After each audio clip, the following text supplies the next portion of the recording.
Hello and welcome, everybody. Hi, everyone. Hope everybody's having a great Sunday. First of all, Yeah. we didn't realize that Robbie was live. So we feel kind of bad. But we already had it scheduled and people waiting, so we didn't want to postpone it. Yeah. But it's so hard trying to schedule around everyone that sometimes we It miss is. things. I was going to say we do our best not to do that, but sometimes it just happens and it's not intentional. So we just want y'all to know that. Yes, and a big shout out to MJ for making her live later because we couldn't go later. So Yes. big shout out to her for working with us. Hey guys, you want to say hi to everyone? Yeah, you bet. Hi, Sandy. Hello, Tracy. Hello, Blue Velvet River. Hey, Salem. Sofa. Good to see you, girl. Sassafras. Hello, hello. So me. Hello. Gold Star Mom. Hey, lady. Nikki X. Good to see you. Shalama. Good to see you as well. Welcome, welcome. Just another troll. Hello. Am I missing Jeep? Hello. Hello, Southern lady, Ariana. Southern lady, and Yes, Lonnie. Southern Lady, Angela's Clips and Giggles. Hello. Chrissy. Hello. Dippity Doo. Welcome. Hey, congratulations, Angela's Clips and Giggles. Hey, Gary, for Hi, getting Gary. your community page. Yes, That's that's amazing. exciting. Congratulations. Hey, Lonnie. We got to get Yvette. Hello. everybody's links. Yeah. Mods, if you want to, we have a couple people in with links if you want to post them. Hey, Angie Hey, Angie Ray. Ray. And Sofa King Witchy just said if Yep. she says anything weird to call 119. Oh, okay. Hello. She had, hey, hey, Milan. She had Hi, a Milan. dental work, and I'm assuming she's loopy. So we're not going to call Oh, 911. We have to call 119, she wrote. 119. Yes. That's okay, Gold Star Mom. That's why I want to get a little chat together for the mods so that we can give Just everybody share that kind of everybody has information. links and yeah. Yeah. I know chats are not the best thing to have these days, but I don't know how Hi, else to Tia. communicate with the mods. Right. Oh, no. Sophia said if she says anything normal, we're supposed to call 119. Okay. Never really. I wonder what would happen if we called 119. Should I we don't know. demonstrate? No, because who knows what you'll get connected to. No, don't do it. I'm doing it. Hold on. I'm trying it. You ready? What do we Okay. have to lose? Right? What's the worst thing that Sure. could Go happen? for it. All right, here we go. Hi, Sally Ann. Your call cannot be completed as dialed. Please check the number and dial again. Or dial 611 for customer assistance. Well, there you go, Sofa. If you dial 119, nobody's coming to your rescue. They're going to tell you to call 611 for customer assistance. There you Yeah, go. you're better out Hi, calling Nashville. 611. Yeah. I love it. So, how is everybody? Is everybody having a great Sunday? I hope so. We are going to do a prank call night, Gold Star, as soon as cults end. Actually, we should do it in between, just for Hi, a release Cheryl. night. I won't be able to do it because I'll start laughing. I'll do it. You just dial. You assist me. I'll be the talker. I'm an expert at prank calls. Well, I was when I was little, not now. I can't remember the last time I did a prank call. So, dial 666 and ask for MP. I love it. Oh my God, I am dead. Here, let's dial it. Let's see what happens. Oh my God. Hold on. Hey, Amber Love Reigns. Be How are you completed as doing? dialed. Please check the number and dial again. Well, Or dial 611 for customer assistance. damn. There's that damn 611 again. Hi, Shot of Poison. 666 doesn't take us to hell. Probably have to know the secret code. Yes. You And none of had to us start know a that. $5,000 fundraiser before you could enter hell. Oh, yes, that's right. Anyway, That comment was perfect. I'm feeling a little better. I still sound stuffy, but I feel better. Today's the first Good. day in a week that I didn't wake up with a headache. Good. And then it's just in time to go back to work tomorrow. So, yeah. Life sucks. It's just a vicious circle. Of And then you go course to it work. is. But at You go least to you're work. feeling better. You go to bed, you go to work, you go to bed, and then one day you die, right? You're still the babe. Yep. Did your contractions stop? I hope they did. Sofa hasn't slept in Oh. 4 days. Ew. So I've had an abscess tooth like that. And for some Yeah, reason, when you that's lay miserable. down, it is. And when you lay down, it gets worse. I don't know what that Mhm. is. It does. Sally Ann, what's up, lady? I slept in today, or I would have been at your live, but I saw it. You had just ended when I saw it. So, who is here for Jim Jones? Put a Me. 1 in the chat. And then before we talk Jim Jones, I just want to talk about some comments that were left on our last video. There were a couple. Hey, Melissa Jade, we gave you a huge shout out. Hi, because Melissa Jade. Thank you. we really appreciate you moving your live. We do. That was really I sweet. want to watch it too. So, yeah. Me too. I'm excited. But anyway, we had a few comments left. And of course, we're on a drama live. You're going to expect that. So I wasn't surprised. But I do want to say a few things. One of the comments stated that we were acting naive, that they don't buy the naive act, that we could see the red flags in the community we left. However, we can't see the red flags with the handful of creators that we support over here. And I beg to differ on that, because being in that, and anybody that left that community can tell you, being in that community and coming to a new one, you definitely have eyes wide open, maybe more so than the next, and are easily triggered by anything that can remind you of where you came from. And Leanne, Yep. I know you agree with me because we talked about this. this. Oh, yeah. So I'm comfortable in saying I speak for both of us. It's Yep. not a naive act. And we feel that we did walk away from creators and communities now that remind us of that old community. Yes, And absolutely. they didn't list who we support. That they didn't reference any creators. They just said a handful of creators. I've already walked away from the people that remind me of that other community. I'm not naive. Yep. I do pay Me attention to neither. signs. I don't make a big fuss about it. I just politely leave. So there's no naive act here. No. And I don't know if the person was being passive aggressive because they said they like our content and they enjoy it, but to leave the sideshow out of it because most people don't want to hear about it. Well, there are times when we do have to talk about things. And I don't even think it's healthy to not. I agree. mean, the conversation that we had the other night, I think a lot of people wanted to have. I agree. I think that just because of the participation on the topic with the chat, if it was a conversation that people didn't want to have, I don't think people would have participated. No, I agree.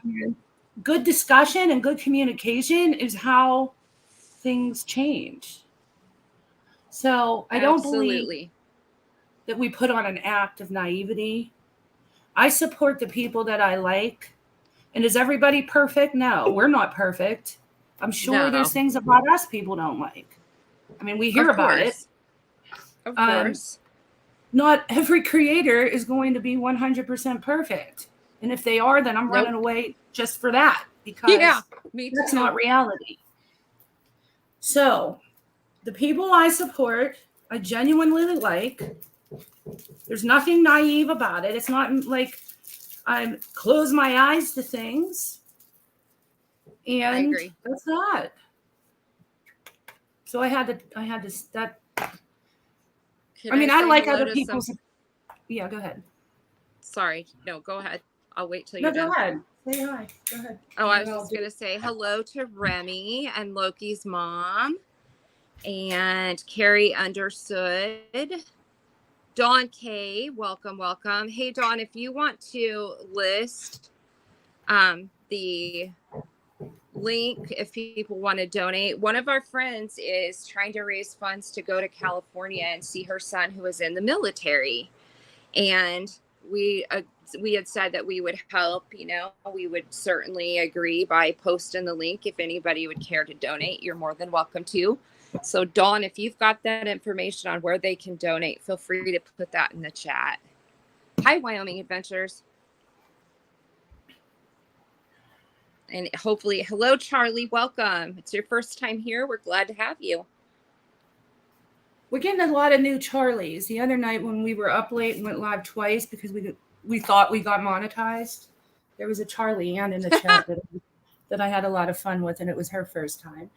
But anyway, there is no act of naivety. We support who we like. We both walked away from people that have those same, in our eyes, attributes from our old community that we don't want to participate in. And that is that. Yes. There's no harm, Agreed. no foul. We don't come up here and talk shit on people and diss other creators. The topic the other day needed to be discussed. It was something that I felt was wrong, and I spoke on it. And it won't be the last time that we speak on things. And I spoke on it because it hit home to us. And then another thing, there were a couple comments left about Granny and Lycan in paragraphs. And it was that we left context out about Granny and Lycan. Well, here's the thing. I don't follow somebody else's relationship.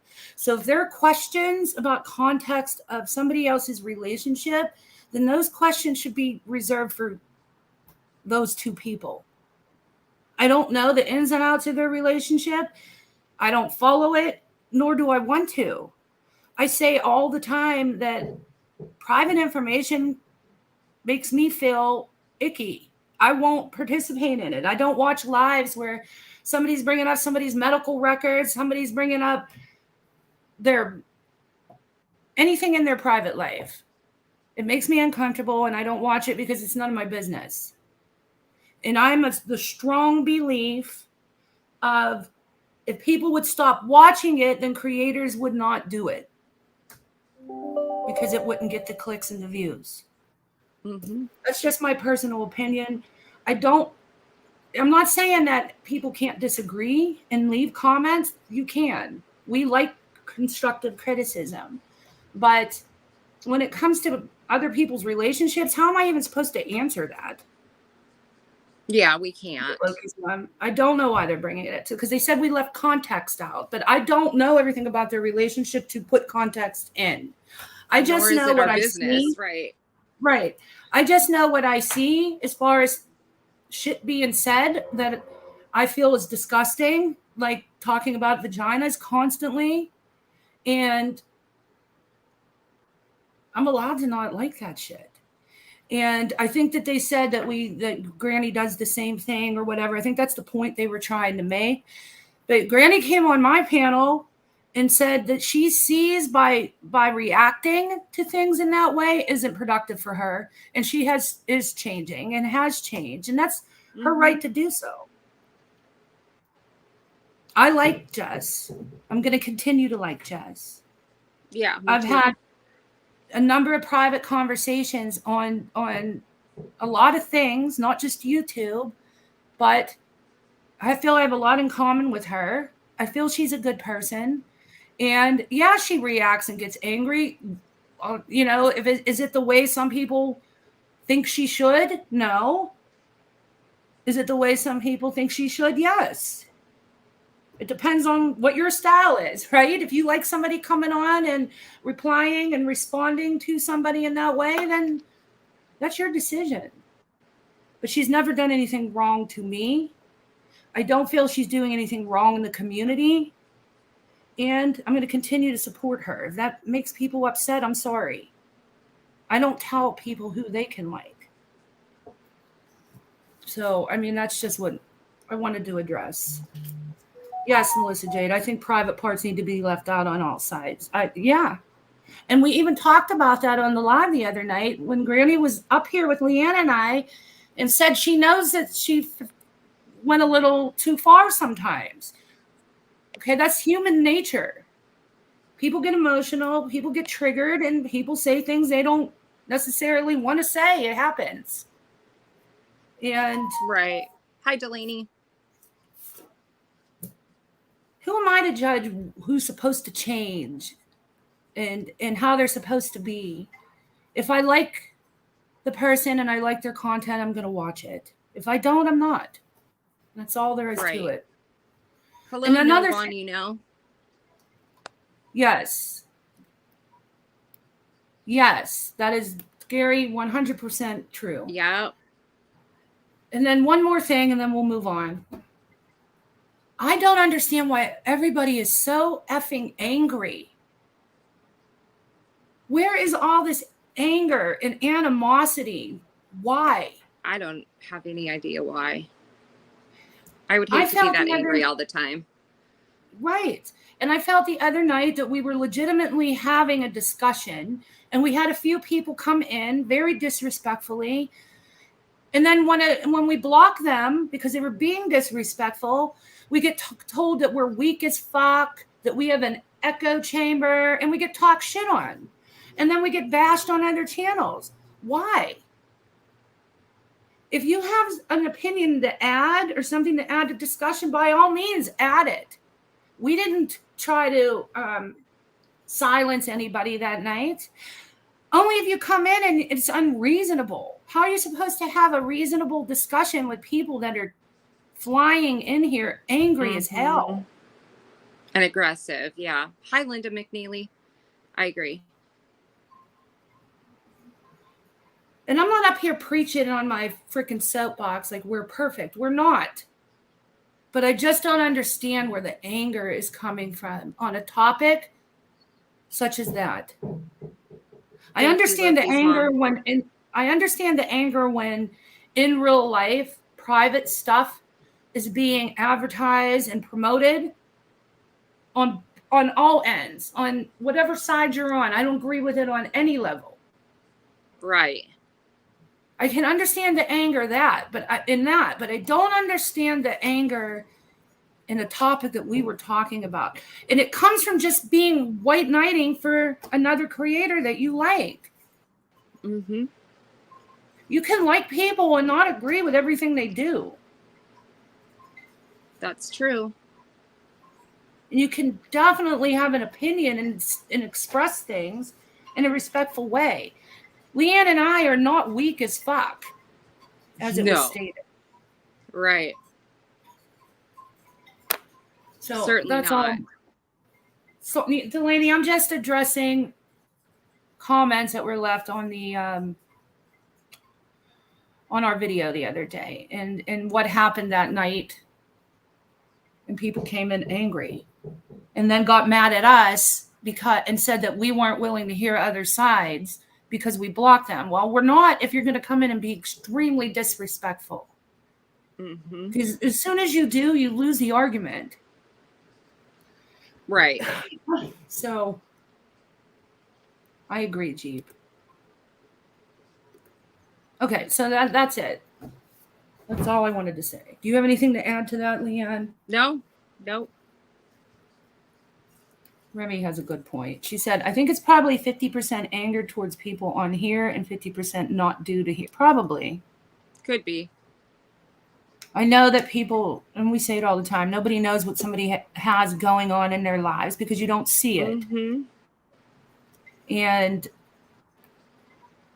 that's why people need to treat each other, not with kid gloves on, but with some level of understanding and respect, because people do bring themselves here with underlying things that they're thinking about or trying to escape from for a couple hours. And yeah, maybe that does carry over. But when you're trying to have an adult conversation about an issue that's been ongoing in the community, I don't understand the anger in that. And then turning it around on us and saying that we're weak as fuck because we block somebody. I don't go into other chats screaming and yelling and then expecting to be heard. And if I did, I would expect to be blocked. And if I were, I wouldn't turn around and say you're weak as fuck and you have an echo chamber. And neither does Leanne. No. Just because I'm quiet a lot of the time, please don't mistake that for me being weak, because I definitely am not. And I know some of you know me and have heard me, stand up for people and whatever. So I'm definitely not weak either. Yeah. So they will call themselves weak and the main person. Yes, they call us weak. Yep. Yeah. Because we told our moderators to block anybody that was being disrespectful. I think that's normal. I think when we give them a fair shot, and if they continue to be disrespectful, then yeah, they're out of there. Hey, Jan Rocks, how are you doing today, hon? Good to see you. Nikki, hey, lady. Hello, moi. Welcome. Oh, now the cat's coming to talk to you guys. Of course. Milan, you are gorgeous, girl. She said, what I like about this channel and the two views creators, you actually engage with your chat and respond to them. I know chats can get overwhelming. Some might mistake that as not having a voice. Yeah. Well, our chat is hard. It is. But we're good at watching it. We try to be, and yes. It's especially hard when you're trying to present a topic, like when we're talking about Jim Jones or whatever, cults and paranormal and parasocial stuff. It's really hard to watch the chat and present at the same time. So I'm sure things get missed. But I think everybody knows by now that we try to engage as much as possible, and it's not done because we don't care. We do care. Exactly. We do care very much. And Remy, you're absolutely right, hon. I am definitely not weak. Thank you. Yeah, I try to catch it. While you're, presenting and talking, I try to catch things in the chat as much as I can, or I'll try to answer. So if we don't see something and you have a question or I've missed it, just please retype it. And I try to pay close attention, but I am human and I do sometimes miss things too. Hey, Coco, welcome. So yeah, if you have questions, you're fine. And if you have questions, please type them in the chat and I'll either catch her when she's pausing, or I'll, before we move on to another segment of Jim Jones or whatever, I'll tell her we have a question, because we definitely want to make sure we're answering questions and stuff too. You guys are the main reason we're doing this. And so we want, questions, comments, whatever you have to say, please don't feel like you can't post it in the chat, because we'll get your questions answered. Sorry, the kitty is wanting to talk to you all again. He does this every single time I go live, and I can mute if it's annoying, so I apologize. Hey, that guy. He wants to say hi to everyone. Hey, that guy. Hi, Jill. And Tracy, I think I understand what you just said. I don't know if I misunderstood it. That guy, that's okay. We can do it another day. I understand.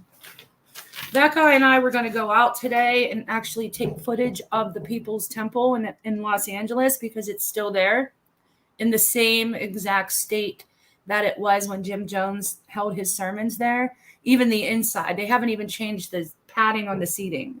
So we were going to go and video Wow. and then present it to you guys, but he got called to a rehearsal. So we will do that. I just don't have it for you today. But I do have other things. So do you guys want to start with Jim Jones today? Or do you want to start with Urban Dictionary? You guys tell me. Do we want to Nikki, start with the guys. serious and end with the funny, or do we want to start with the funny and then turn to the serious? Jim Jones. I'm going to go Wyoming Adventures. Yeah, the kitty absolutely likes you guys because every time we go live, he has to come in here and say hello, I think. Hi, Ari. Hey, Ari. How are you, honey? Yeah, Remy, I was going to do that, actually. That's funny you say that. And then, also, I want to do something on Biggie Smalls and go to the place that I told you I went to last week where he was assassinated, and video that and talk about some of the controversy and the conspiracies, and that's fascinating. That'd be good. Hi, One Red Rose. Yeah, that would be good. That would be There's so much in LA that I want to go to. I was starting to dive into Manson, and one of the houses. I didn't see. Sorry. I was just going to say, Dawn said she sent our information to her friend about the Manson cult. So that was fitting for what you were just talking about. Thank you, Jan. Go ahead. Sorry. No, you're fine. One of the houses that he committed some of the murders in, or I think it was a family of two, where it was just a couple. One of the houses is in, what is the name of the city? Now I can't think. It's not Echo Park. It's not Eagle Rock. Oh, I can't think. Anyway, it's near Glendale and it's close to me. And the house is in the same state that it was then, except the inside has been remodeled beautifully because I saw pictures of the inside. But you can actually stand and walk around it, kind of like when MJ went to Amityville. You can see the house really well on the outside and walk around. And it's really cool to see. So I think it was the LaBianca couple. The LaBiancas. Yeah, just sold for $2 million. Yep, that's the house. I'm gonna go to that house.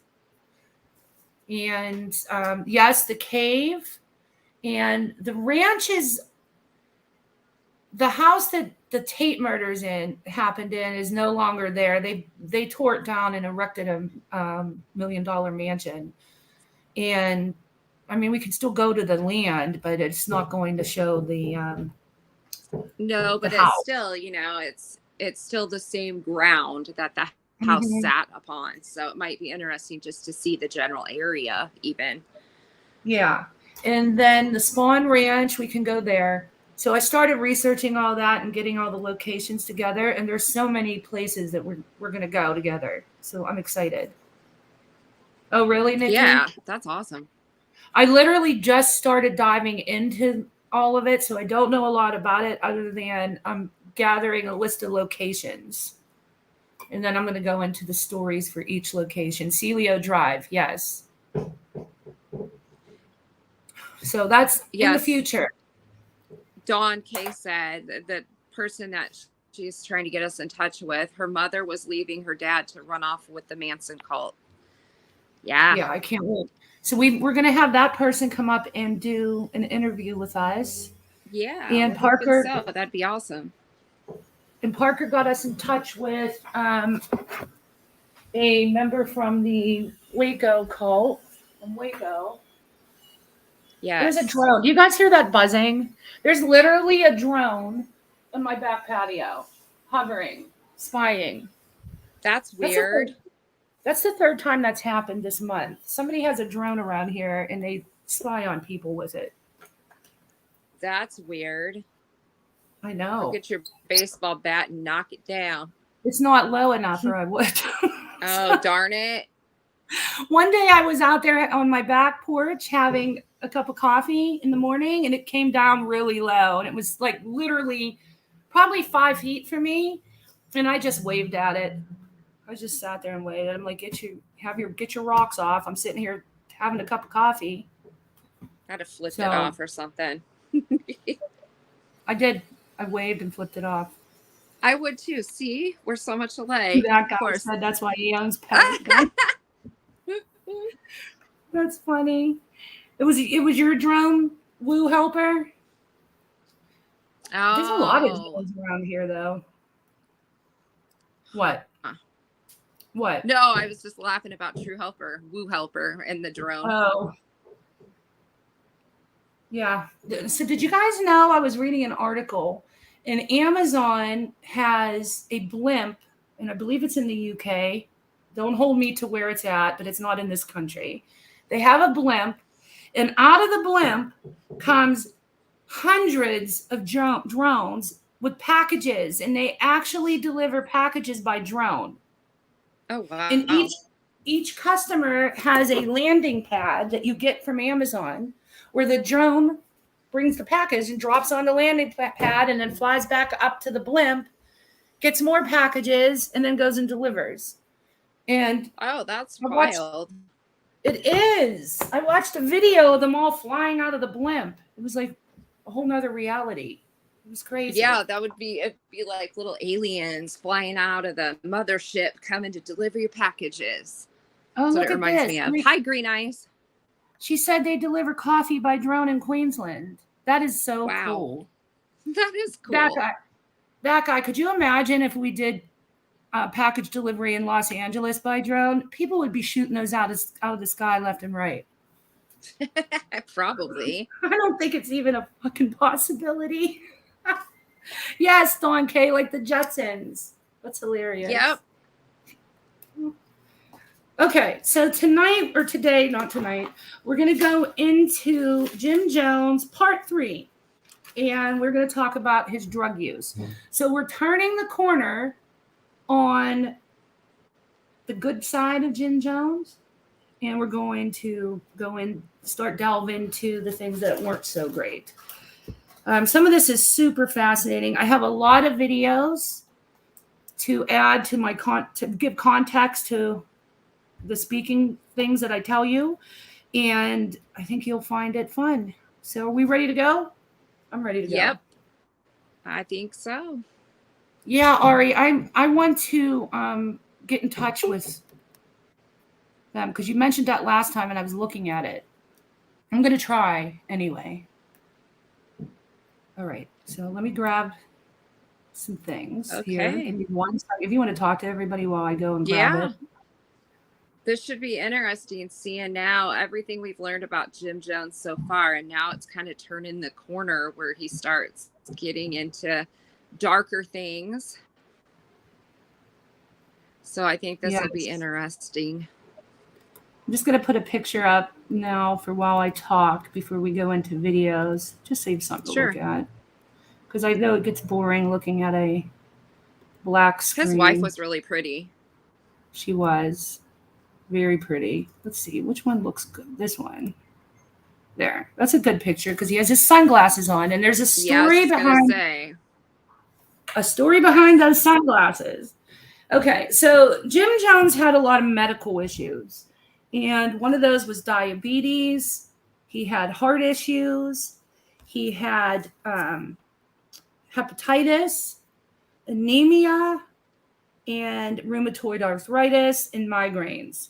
So with his medical issues, he started to take prescription medication. And then he went from there into beginning to self-medicate. So some of the drugs that he started taking early on in life in the 50s was insulin and high blood pressure medicine. And from there, he was on nitroglycerin and for his heart problems. And he always used an oxygen tank. And I have pictures of his bedroom with the oxygen tanks all around. I'm not sure why he used an oxygen tank. I don't know if it was for his heart problems. I didn't read anything where he had lung issues, but I'm still looking into that. So, yes, that guy. So stay tuned. And when I find more information on that, I will let you know.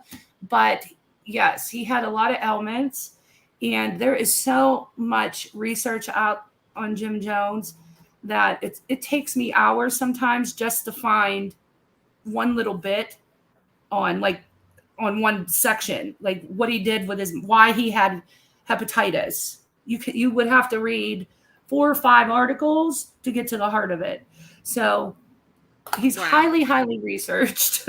So I kind of just made it, summed it up and just listed his medical issues and then the drugs that he was taking. So nitroglycerin for heart problems, for his infectious hepatitis and anemia. From 1953 up to the 70s, he was taking B12 injections, and he was on painkillers called Darvin since 1959 until he died. He was still on those, and that was for his migraines and his rheumatoid arthritis. And then his self-medicating started to increase around 1965, but it's generally accepted that his actual drug addiction began in 1971, which I find hard to believe, because if you're taking painkillers and anything with an opiate in it, you are going to become addicted, quick. Hi, if Scarlett. you're taking it consistently. Go ahead. I have a quick question about how old was he when he started this pattern of behavior? Somebody asked something similar to that in the chat. Do we know? So in the 1950s is when he first started taking some of these medicines, and he was in 1948, he was 17. So he was in his early 20s. I think it would be safe to say early 20s. Got it. Thank you. In 1959, he was in his late to mid 20s. So around when he was around 26, 27 is when he was introduced to painkillers, and his drug of choice then was Darvin. And my research says that it was generally accepted that he didn't become an addict really until 71. But knowing what we know about opioids today, I find that hard to believe, because if you are consistently taking an opioid, you're going to become addicted. I mean, right. I don't know how you couldn't, unless there's something about Darvon that is different than, and what are opioids today? Like Percocet, Vicodin. I don't know. I'm going to look into Darvon. It's Darvon. Does anybody in the chat know anything about that or familiar with that drug? No, I've never heard of it. I wonder if it's even a drug that's still around. Some of those they phased out over time. Yeah, and it could be. Yeah, and they changed the names. It's Darvon, Sofa. Not IN, Darvon. Yes, Coco, you can become dependent on it, not addicted. But I understand the difference. But he started the use in 1959, and it was consistent. And they're saying that's 12 years of Darvon use to 71. Wyoming Adventure said Darvon was very addictive, and they don't think it's around anymore. Okay. Oh, and Remy said it was banned in 2019. It was similar to Percocet, and many of the side effects included heart problems. Okay. Thank you, Remy. Oh, and Dippity Doo said her mom was given Darvon by a dentist. Oh, wow. And Gary said yeah. Wow. Okay, wow. So I'm going to look into that, because I don't want to misspeak on the difference between dependency and addiction. I'm not a drug expert, and I'm definitely not a doctor, and I've never been in recovery to know any of this. So I'm just going to accept my research and say that it was generally accepted that his actual addiction began in 71, so that I don't misspeak on any of this. And then I'll do a little more research. But 1971 is the year that he started wearing sunglasses. And In the beginning, he would say he wore them because of the migraines and his light sensitivity. And anybody who has had migraines know that you are definitely light sensitive when you have those. But then Yes. people that knew him well stated that his eyes were often bloodshot, and you can see them in a handful of photos throughout the years.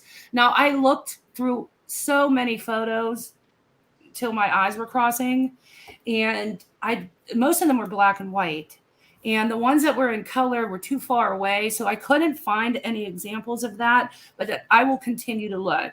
No, that's fine, Coco. I'm glad that you did clarify that, because you're right. I shouldn't speak my opinion on that when I am not educated in it, and you're 100% right.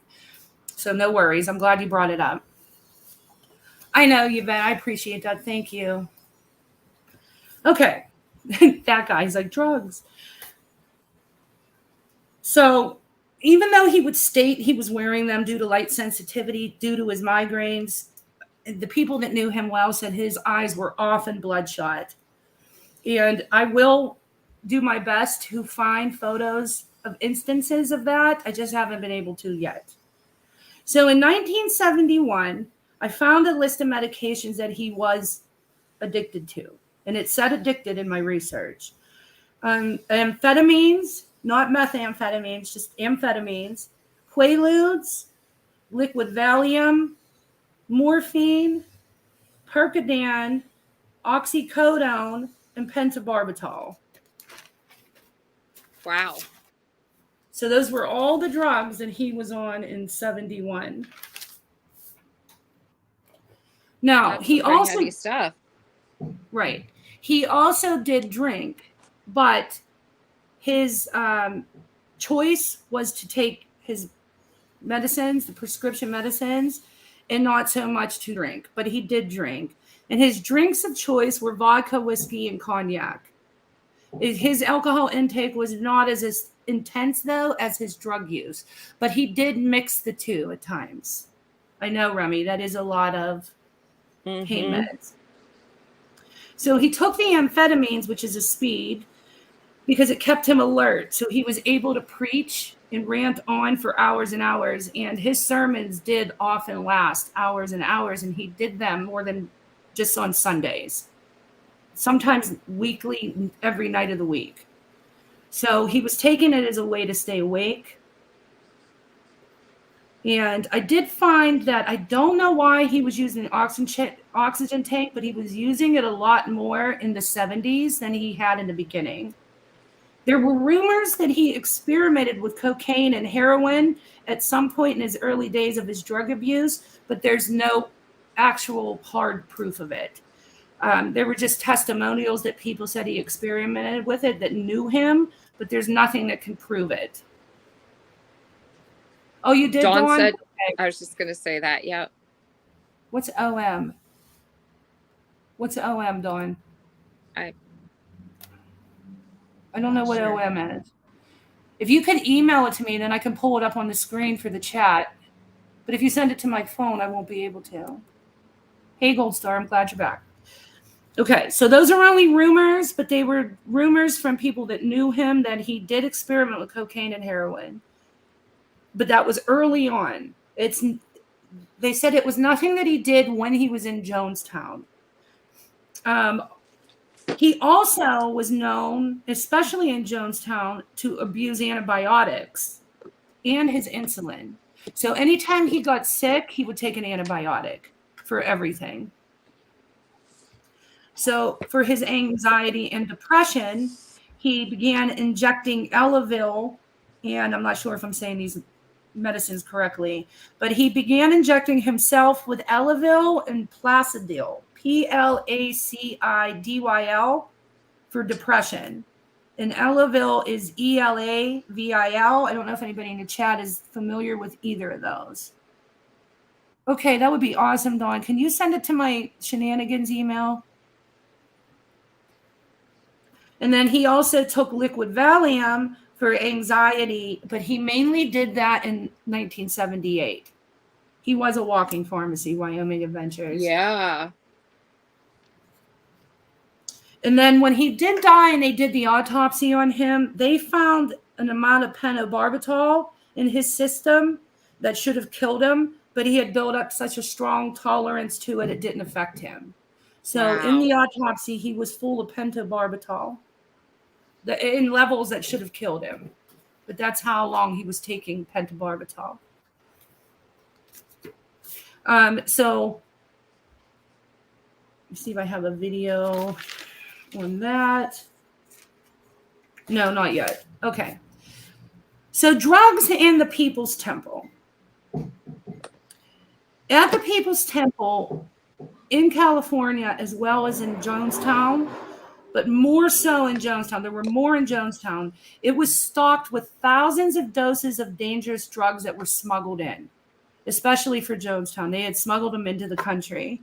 And a lot of survivors of the sect said at least some of these drugs were used to control the minds of people who might defect or were viewed as dangerous. So the fascinating thing about this, though, is he would have all of these drugs on hand at their commune for people that he felt were quote unquote dangerous to the commune, and defecting was looked as dangerous because if one communal member saw another leave, they may have the same idea and see that it was successful, right, and then it would cause a mass exodus. So his way of dealing with that was to keep them sedated pretty much. But the fascinating thing was he did not allow his congregates and his communal members to take recreational drugs.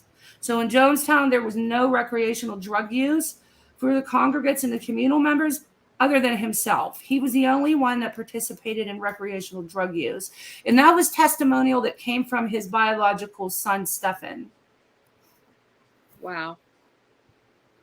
Most of the medicines that he did have on stock were depressants, large supplies of Quaaludes, Demerol, Valium, morphine, and they also found 11,000 doses of Thorazine, which is a drug to calm people with extreme mental problems.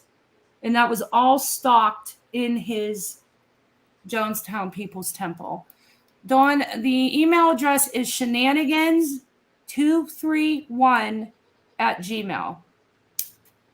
Leanne, do you want to type it in the chat so Dawn can just grab it? I can do that. You bet.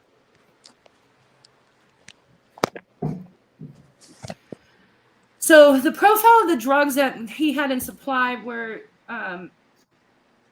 they promoted suicidal tendencies. They could cause hallucinations, blurred vision, confusion, disturbances in speech, involuntary movements, and also emotional euphoria and depression.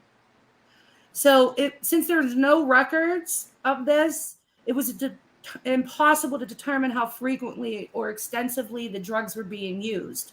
However, if a person wanted to express interest and wanted to leave Jonestown, or if they even broke any rules, they were taken to the extended care unit. And the extended care unit was a shack on its own. It wasn't the hospital unit or the nurses' quarters. It was off on its own. In my research, it stated that there were 8 beds in it, and it was a place where they took people that wanted to leave and broke rules, and it was there that these drugs were administered and where they were sedated. And then they would use them, especially Thorazine, until they, quote unquote, rehabilitated the people and they could be reintegrated back into the community. But they would not let them back into the community until they felt that they were broken, pretty much. And all of their thoughts of leaving this Jonestown were gone, because they didn't want them to be in the community, speaking with other people, making pacts or comparing notes and deciding to have a mass exodus or to even gather in protest. He rolled like that with an iron fist. He watched his people and had people watching his people very, very closely. And I have a video of a testimonial of 2 of the survivors of Jonestown that talk about that, on how they would people would be in charge of just watching the other members and actually keeping files and records of their behavior. So they would have a long-running record of one person who showed any kind of behavior that was suspicious to them. Thanks, wow. Nikki. Okay, moving on. Back when his church was still fledgling, like when he was still trying to build it up, and this is pre-Jonestown, it was pre-California, it was when he was still in Indianapolis, and it was right after he started the People's Temple, and he was trying to build up memberships.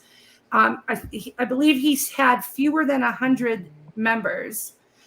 Jones would reportedly stop in mid-sermon and mention his needs to take medication to get through the sermon, which I found interesting because I did not know that.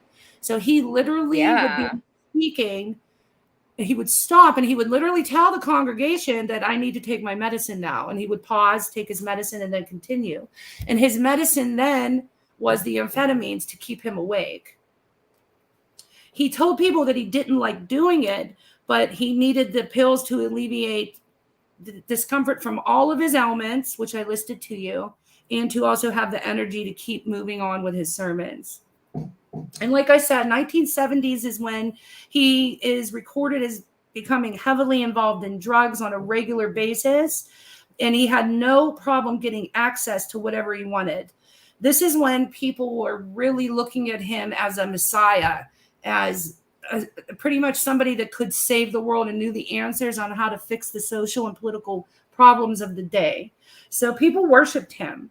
So doctors who were sympathetic to his causes would just prescribe him anything he needed and anything he wanted. And oftentimes his elderly congregants would just give him their own prescriptions, but they would also be sworn to secrecy, which I found fascinating. I didn't know that either. Yeah, I didn't just either. Providing them with their medicines that they needed. They would give it to him. They would do without and sacrifice their own physical well-being and give it to him. So it wasn't like he kept his medicines and his use of medicine and drugs a secret from his congregates. It was well known. He did not keep it secret. What he did keep secret was his congregates giving him the medicine. And then other times, members who were also nurses would smuggle drugs into the communities from hospitals and healthcare facilities that they worked at. I know, Angela, a lot of this I didn't know either. Yeah, me neither. Okay, so on amphetamines alone, even though they kept him awake and helped him get through sermons, they also made him extremely paranoid. So that's around the time when he started to believe that he was being tapped by the FBI, that the CIA was after him, that all the phones in his church temple were tapped, and there were huge plans to infiltrate the temple with undercover spies. So he started distrusting members in his congregate because he was extremely paranoid. And that is when they first started this planning commission, which we'll go into after a video.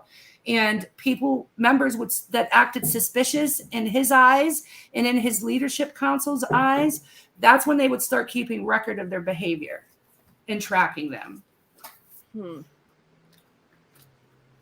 Now, he did have children, and his son, his biological son, Stefan, he admitted to dabbling with drugs because Jim would leave his drugs just strewn all over the house. They would be strewn everywhere. And his reasoning for doing that, it said in my research, so this is testimonial from his son, so I tend to believe it, but his reasoning for leaving drugs strewn all over the house was so that he had them handy. Wherever he was in the house, he had access to them. So he never bothered to hide his drugs. And even with the children around, his son did, when he was 12, purposely get a hold of some of these drugs and not so much tried to kill himself, but tried to get attention from his mom and dad, from Jim Jones and his wife. So he took a bunch of drugs and he overdosed. it was definitely just to get attention. It wasn't a suicide attempt. But even with that, his dad still didn't hide the medicine. He went on and overdosed again, and his dad still didn't hide the medicine. Oh my gosh. But his son learned to use the quote unquote drugs as a way to get out of going to church meetings and doing anything with his father that involved anything with the church. Wow. So with doing that, he did end up overdosing a few times. I have a question Okay. for you. Wasn't his Yeah, go wife, ahead. hadn't his wife been a nurse prior to all of Yes. this? Yes, So I she was a nurse. wonder, did it say anything in the research about, I wonder if she was one that kind of helped him get some of the drugs? Yeah. I'm going to go into a whole section on her separately. But yes, Sorry. she did get him drugs. Sorry. Okay, so no, you're fine. The temple had its own doctor too. His name was Larry Schacht. Shot. I think I'm saying it correctly. It's Schacht. I'm pronouncing that as shot or shot. Yeah, I would too. Hi, Andera. He was a former meth addict who went clean with the help of Jim Jones. So he was a congregate that came to Jim Jones seeking to become clean of drugs, and his drug was meth. And Jim Jones helped him through that addiction. He came out of it, and then Jones paid his way through med school. His name was Larry Schacht. In return, he became extremely loyal to Jim Jones and was the sole doctor of the congregation. And he was also the doctor who ordered and administered the huge surplus of drugs that were found at the Jonestown compound. He was also the one who added the cyanide to the poisonous mixture that everybody drank that day. And he also died on that day. So the commune did have their own doctor. His name was Larry Schacht. He was also a former drug addict. He did not take recreational drugs. Once he went through recovery, and it was Jim Jones' recovery, he never went back, but he was responsible for smuggling in and ordering all of these drugs that they did find on the compound. Wow. Another thing I found that was interesting was, and this came from his son as well, that Jim Jones would call temple members into frenzied, drug-fueled all-night meetings, and he called them White Nights. So the meetings were called White Nights, and people would come, and it would be nights where Jim was having a really paranoid, episode. And when he had those, he would call everybody together and they would all congregate with him. And Jim would be 100% wasted, completely wasted. And he would cry to them at these meetings that snipers were after him, that the army was about to descend upon the compound, that everybody's children were going to be taken away and probably tortured, and that everybody must be prepared to die to save or for the cause of socialism. So during these paranoid meetings called the White Nights, he would tell everybody he was, being targeted, and they would believe him. His son said he was such a mess and so wasted most of the time that everybody in the direct family, like the sons and daughters and his wife, were all waiting for him to take himself out, quote unquote. Those are Stephan's words. They never expected him to do what he did. They expected him to take himself out. Wow. Yeah. And in my research, I found that the family members, our direct family members, the sons especially, they didn't like him. They had hatred for him. Mm-hmm. Yes. I've heard that before. They weren't buying into his healing. They weren't buying into him being a Messiah or any of his ideas of socialism. They No, did I like heard some they were parts- close to their mother, though. They were. They were closer And they to their did like mother. they did like parts of their community as well. The closeness that the community brought them. They did enjoy that. But they did not enjoy their father. And they did not want to walk in his footsteps. They didn't believe most of what he was preaching. Okay, so that's a little synopsis of the drugs, how they started, and how it started to influence his paranoia, and where some of his thinking and everybody was after him was coming from. And just in my research, I believe he did have psychological issues, but I think that they were even more compelled with the drugs.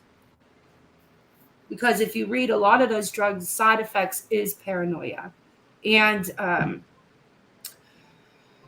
schizophrenic thoughts, hallucinating, all of that. Okay, so Wow. I'm going to grab a video. We're going to have to mute. Okay. Yep, I'll mute.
There's a little town in Indiana. The moment I think of it, a great deal of pain comes.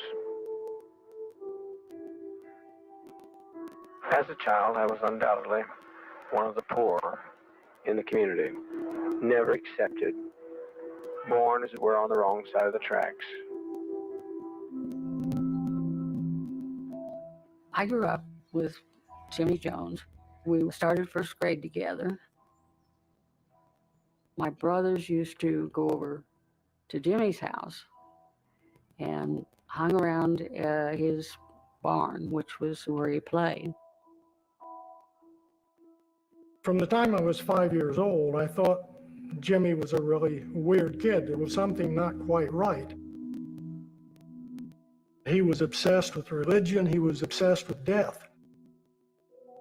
My brothers came back with stories of him conducting funerals for small animals that had died. A friend of mine told me that he saw Jimmy kill a cat with a knife.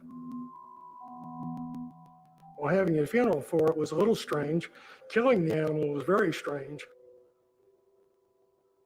Jimmy's father did not work, did not have a job, and was a drunk. Jim's mother had to work in order to support the family. And he was kind of left to his own devices. You know, kind of the kid who ran wild in the street, you know what I mean? Listen, he was in a dysfunctional family. We got a nice name for it now. But when you live in a dysfunctional family, you think it's normal.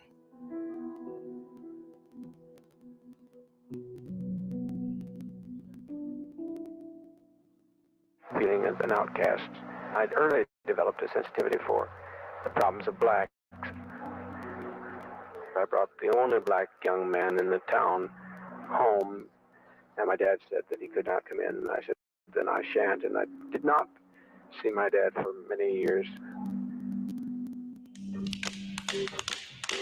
I'm a soldier. In Lynn, Jim Jones looked for community and couldn't find community in Lynn as a town, which had a population of, 1,000 people. But he did find community in the Pentecostal church. He saw that they were a surrogate home. He saw that the preachers were like father figures to their congregations, and that role represented power over the lives of your congregation.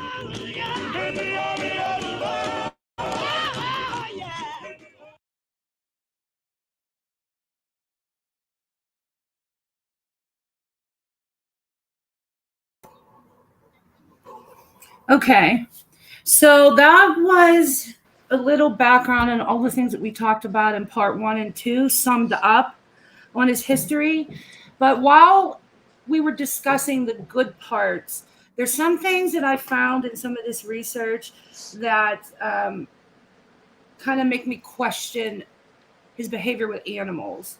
And there's a trigger warning for anybody that is an animal lover like myself. It triggers me, so I just want to put it out there. I'm not going to talk about anything or show anything graphic. We're just going to talk about some of the things that he did. When I told you guys that he would go around town finding roadkill and then having funerals for each and every one of those animals, I did say that it was almost endearing because it was a 10-year-old that, when I read that, felt compassion for these animals and felt they needed a proper burial. But now, as I researched even further, I find conflicting information with that. And one of those being what you heard in that video with the cat.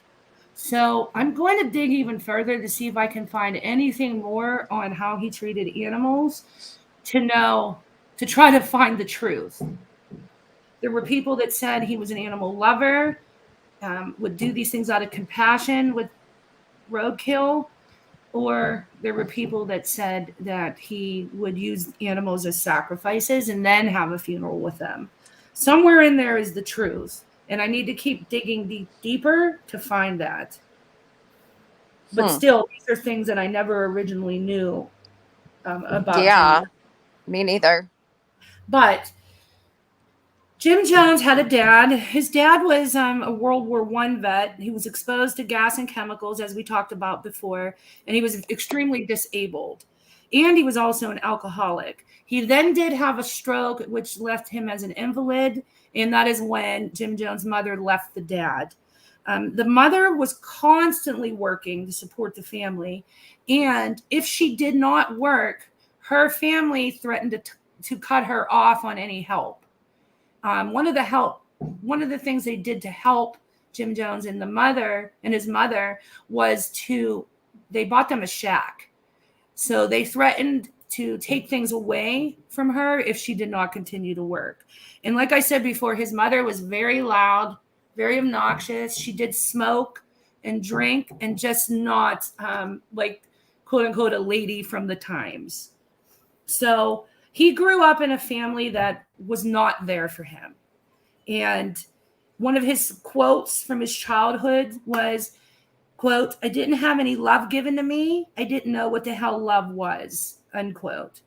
So that was his idea of his childhood. That's how he summed up his childhood and his paternal feelings. But according to Jones, he was always fighting bullies, feeding the homeless, and taking in stray animals. But others that grew up around him are saying that they remember him conducting experiments on animals, having funerals for those same animals, and then also holding friends captive in a barn while he entertained them with sermons. So not only did he have sermons on his front porch, he also held them captive in a barn and did it. I don't know what he did to hold them captive to the point where they couldn't leave. I need to dig deeper. I couldn't find anything more other than the statement. So I don't know if he locked them in and hid the keys. I don't know. I will try to find out, though. Another thing that Jim Jones did at a young age was he was enamored with Hitler. And we talked about in the other segments that hold on, guys, sorry. That's okay. Get my coffee. When other kids were playing in the time of World War II, the other kids in the playground would be playing army men and pretending like they were American soldiers, whereas Jim Jones would pretend he was Hitler and have an army of younger kids. So he would target the younger kids and have them be Hitler's army and do the high step. And if they didn't step high enough, he would hit them with a switch. He was extremely impressed with Hitler, and his friends remember Jim Jones saying that he was particularly impressed with Hitler's ability to have the masses follow him. So he was impressed with his ability to organize the masses into doing what he wanted them to do. Okay, so I'm going to play another little segment for you. So go ahead and mute. Okay.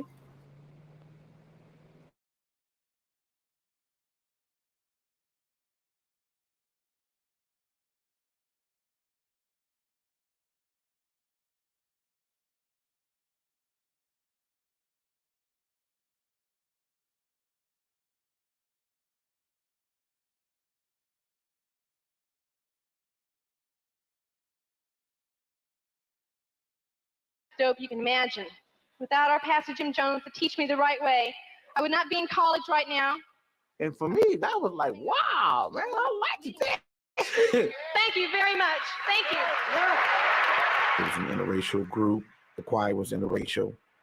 And they used to sing this song, never heard a man speak like this man before. Never heard a man speak like this man before. All the days of my life, ever since I've been born, I never heard a man speak like this man before. After they sang one or two songs, the whole place was lit up.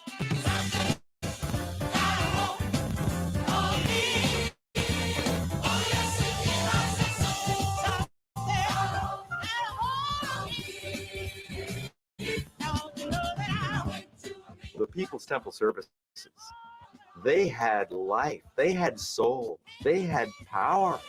We were alive in those services.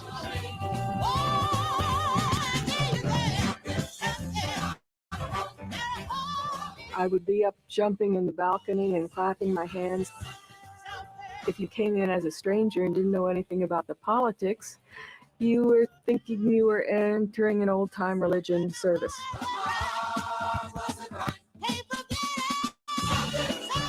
By the time Jones did come out to do his speaking, the table had already been set. I represent divine principle, total equality, a society where people own all things in common, where there is no rich or poor, where there are no races, wherever there's people struggling for justice and righteousness, there I am, and there I am involved. What he spoke about were things that were in our hearts. The government was not taking care of the people. There were too many poor people out there. There were poor children. The world is like a human family. The little child may not be able to go and draw a paycheck, but the father guarantees the child care. The grandmother may not be able to work anymore, but the father and mother guarantees her the right to live. Every single person felt that they had a purpose there and that they were exceptionally special. And that is how he brought so many young college kids in, so many older Black women in, so many people from diverse backgrounds who realized that there was something bigger than themselves that they needed to be involved in, and that Jim Jones offered that.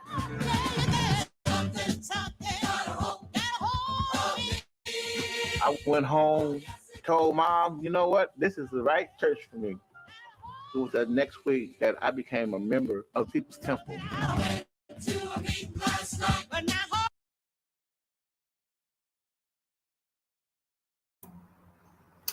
Okay, so you got a little sample there of his power of speech.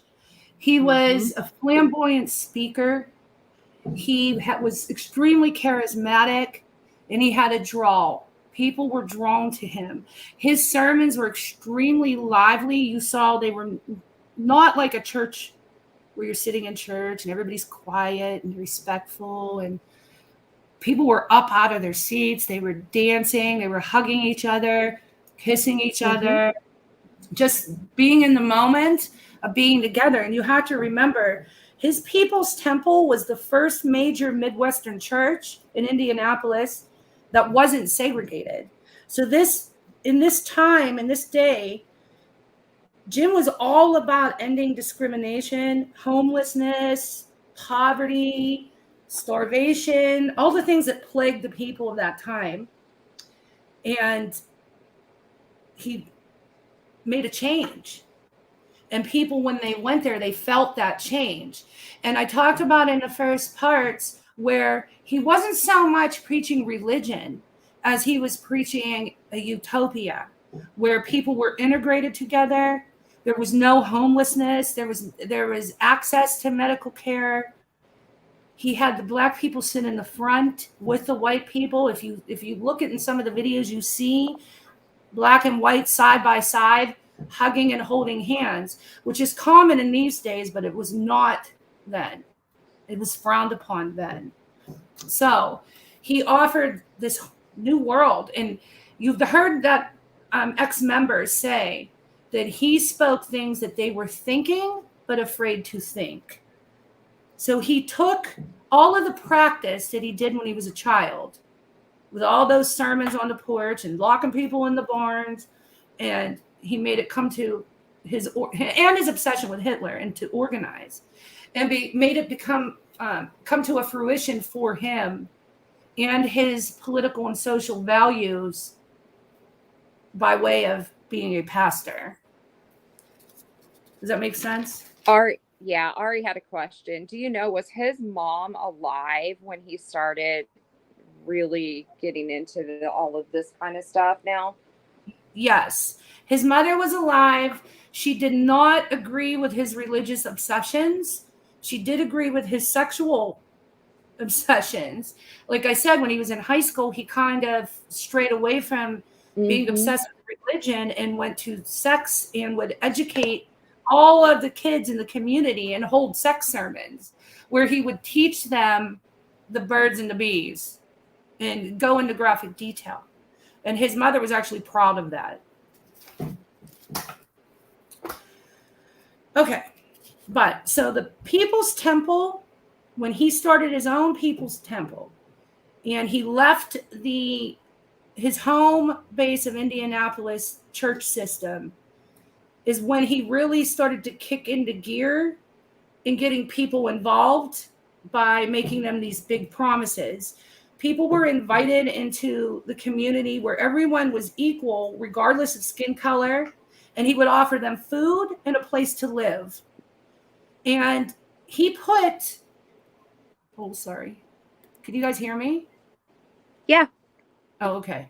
Something happened to my laptop. No, I lost my train of thought. He put his money where his mouth was and delivered. So he had actually integrated from his civil rights activism other churches. He led the example. He was the example. And other churches integrated, other public places integrated. He even built educational systems, food kitchens, health clinics, and he fed the needy. So he put everything that he spoke in action. He wasn't just lip service. And because of that, people bought in big time. And honestly, when people say, why did people join this cult? That is why. He was able to produce the things he was saying. And you couple that with his healing ceremonies and sermons, people really believed in that healing ministry. And we went over some of that in part 2. We'll go into more of that later. But you add all that together, and there were many people that couldn't pass it up and joined. And honestly, in the beginning, it wasn't a creepy cult. It was backed by huge political leaders. It had the backing of the Nation of Islam, the Black Panthers. He was looked at, and his congregation, as champions of affirmative action, affordable housing, and equality of all, and the disenfranchised. They were looked at as like a force for good And he preached in a way that made people feel very special, like they were part of something bigger when they were there. And you hear one of the congregants say, if it wasn't in that video, it might be in the next one. One of the congregants say, quote, "We were alive in those services. They had life, they had soul, and they had power." So with that, I'm going to play another section. Okay, I'll mute.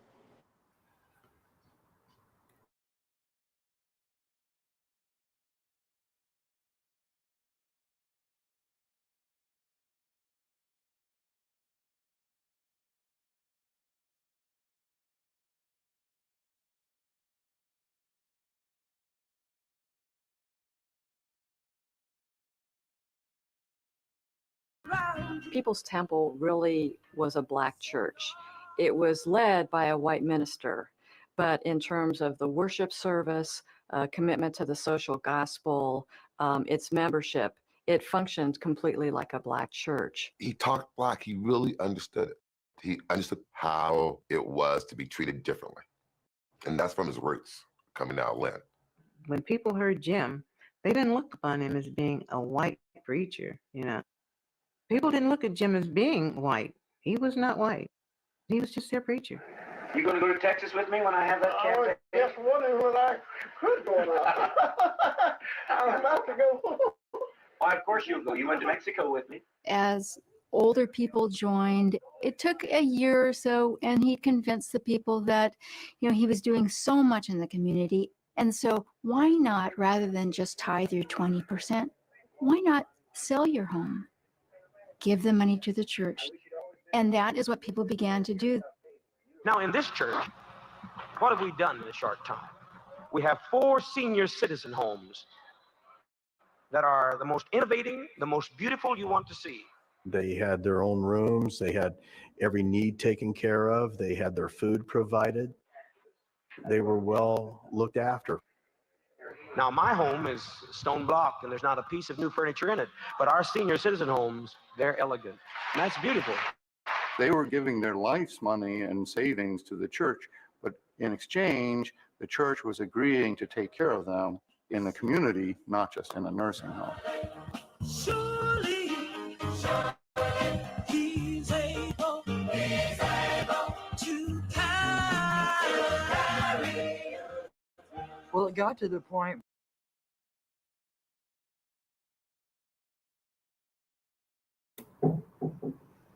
Okay, so there you see what I liked about that video is you saw a little private moment of him speaking to another parishioner or congregant. He actually used to go to their homes. He used to take them to the hospital, to the doctors. He would also do follow-up to make sure they were being taken care of properly. And he had real one-on-one experiences with each and every congregant. And I can't imagine how exhausting that would be, hence the need for his amphetamines. Yeah. Wow. So now we're seeing all these great things and we're hearing all these great things about his civil rights thoughts and activism and his social ideas. And like we were starting to feel in part 1 and part 2 of this, that, you know, he really wasn't a bad guy in the beginning. There were darker sides to it. And one of those was, while he preached racial equality, he kept, and I talked about this a little bit earlier, he kept very close tabs on his quote unquote leadership council. And what his leadership council was, it was a 37-member council of mostly white women, and a number of those women were previous lovers. And also, among the temple's membership was a large group of Black women that were over 61. They were elderly. And between just that group, they gave him $36,000 a month in Social Security money. They donated their Social Security income to the temple and to Jim Jones every month. And back in those days, $36,000 a month, that's a lot of money in these days. It was triple that back then. It was worth triple that. So these people really loved him and worshiped him. And they wanted to be a part of his quote unquote utopia, to the point where they were handing everything that they ever worked for over to him, including their children. And I'll go into that in a little Wow. bit. So, how did he do this and why? How he did it was through control. He did things that helped persuade people to look past all of his shady stuff. So he would preach about giving back. And I can't help to correlate this to our old community, Leanne, because every Oh, time I yeah. read about this, I think that. Because people would use that. They would be like, well, she can't be that bad because she did this, and look what she did here, and look what she does for these people. You know what I mean? But this is also a Jim Jones tactic. He would preach that people had to give back, but it wasn't him that was giving back. He would have his congregate members do all the manual labor, which resulted in exhaustion. And once members were exhausted, they were obedient. And obedient by ways of, if you're so tired and you're constantly busy and you're constantly working and you think you're doing this work for the greater good to get this utopia, then you're not thinking. You're not stopping to think. You're not thinking of red flags or things that could be wrong. So it made his keeping them busy and embroiled in work made them not capable of figuring anything out. Which I Right. thought was extremely fascinating. Hi, So- Granny's watching. Hey, Jess. Okay, so I'm going to show a 2-minute clip on somebody talking about how much they worked. So let's pause real quick. Okay, yep, I'll mute.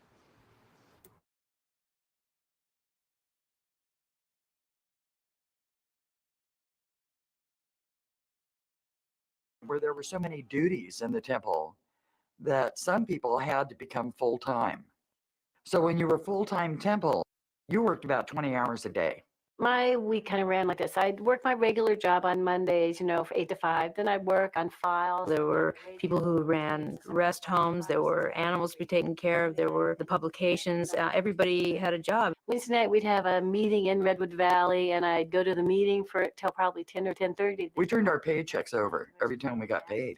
And then we got an allowance, $5 a week. And Friday, I'd go to work, and I'd get off of work, and I'd hop on the bus or drive the bus to San Francisco. If I had to go to the doctor was taken care of, if I had to go to the dentist was taken care of, if I needed clothes that was taken care of. And often on Saturday night, we'd have planning commission meetings till 2 or 3 in the morning. We would always try to let each other know next day, well, how long did you sleep? Oh, I slept 2 hours. You only slept 2? Well, I slept an hour and a half. And then Sunday, we'd have a Sunday morning service. And then around 1 o'clock, hop on the buses, drive up, drop people off in San Francisco, and drive up to Redwood Valley. The longest I ever stayed awake was 6 days, and that's with no coffee, no nothing. It changed over the years, but it was always busy. Being in an environment where you're constantly up, you're constantly busy, and you're made to feel guilty if you take too many luxuries like sleeping, you tend to not really think for yourself. And I did allow Jones to think for me because I figured that he had the better plan. I gave my rights up to him, as many others did.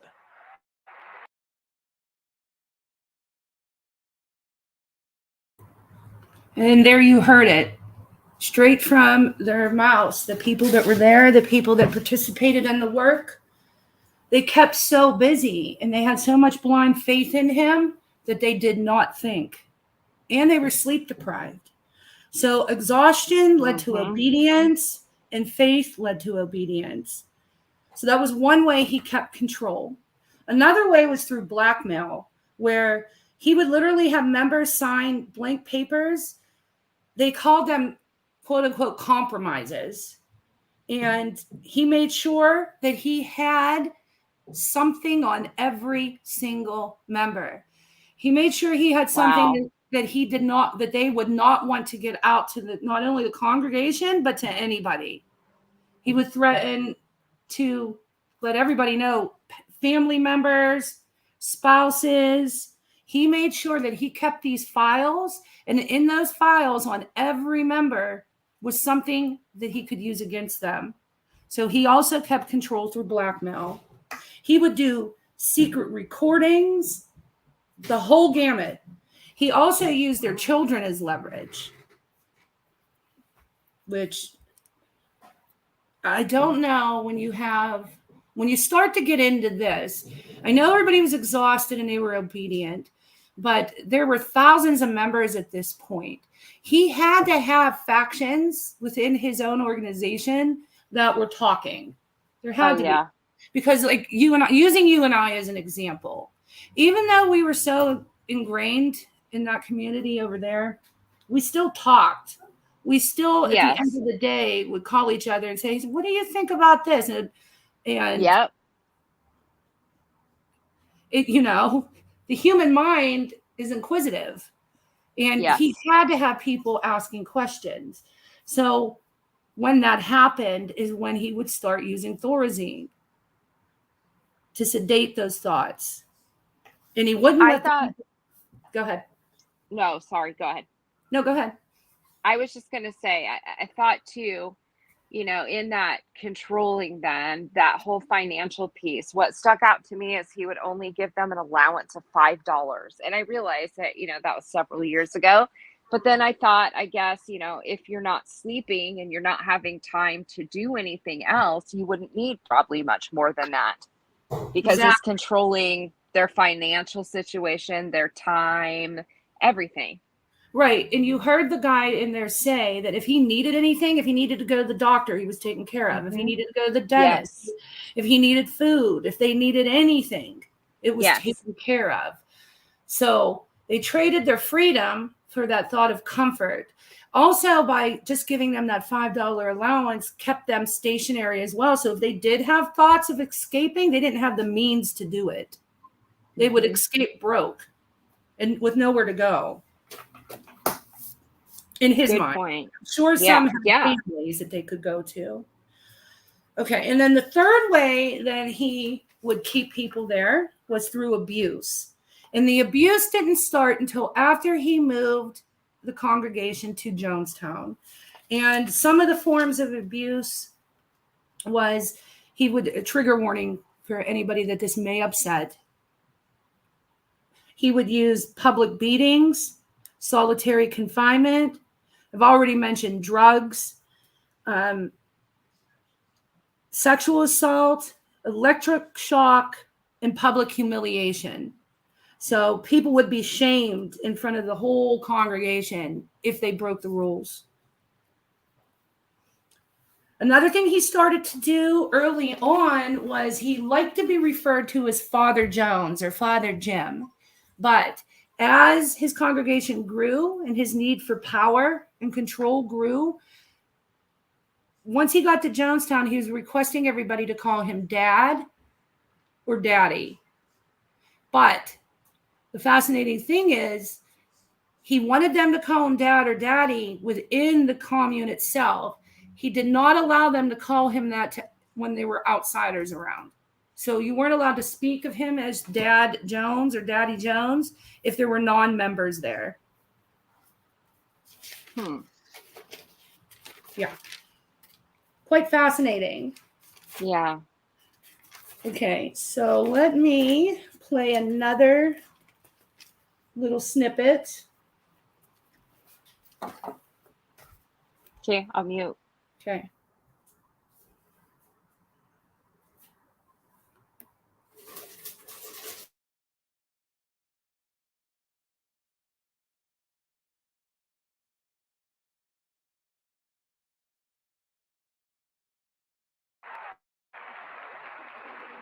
Edie? Fingers, are your fingers numb? In your right hand. Reach the fingers out that are bothering you.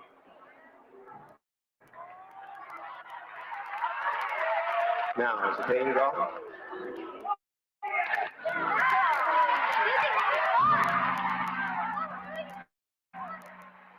There was a senior citizen, and we nicknamed her Power. He would have her to come up in the midst of one of his meetings, and she used to say, "The man got power." power. The man got power, y'all. And the whole place would just go wild. Take your glasses off. Let's just dare in our faith.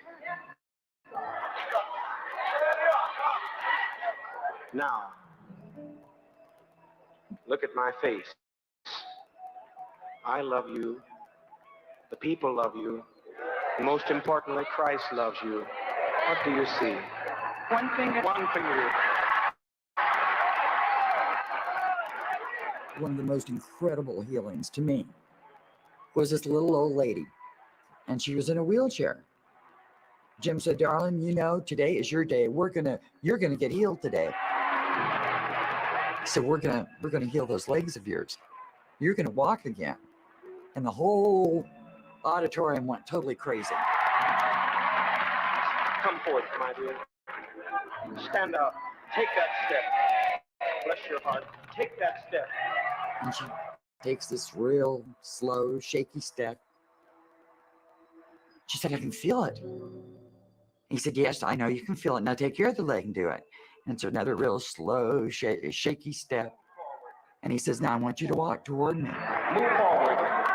Move forward. Move forward, darling. You can do it. And she starts taking forward steps. And pretty soon, she is walking. And she starts walking up one of the aisles. And pretty soon she's running. Well, by this time, the whole congregation's running down these aisles with us. We're all just running around the aisles, just whooping and hollering up a storm.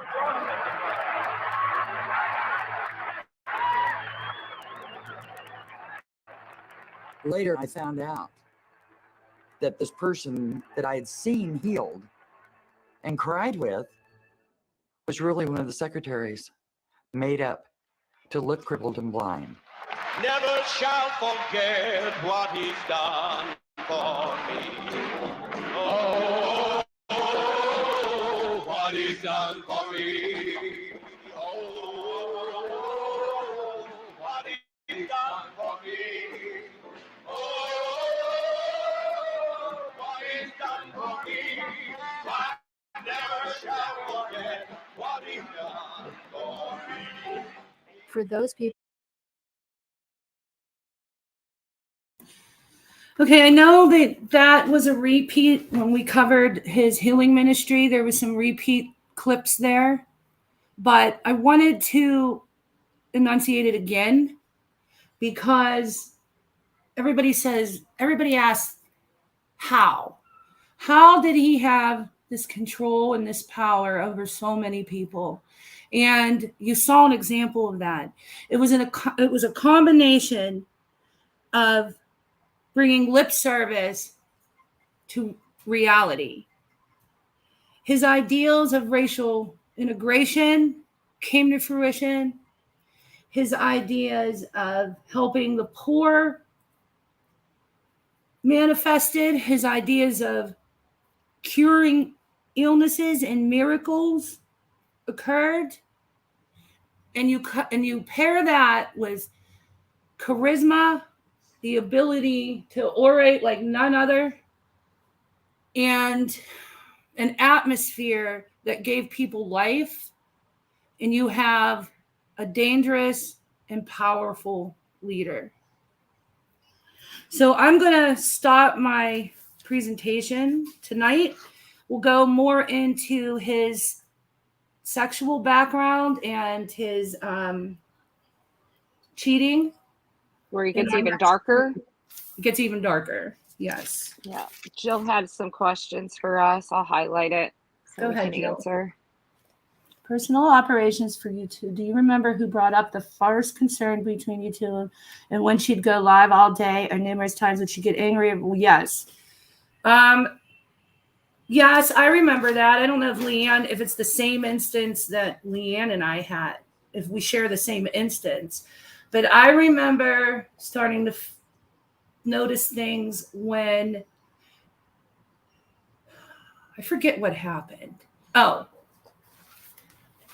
somebody in the chat said that they weren't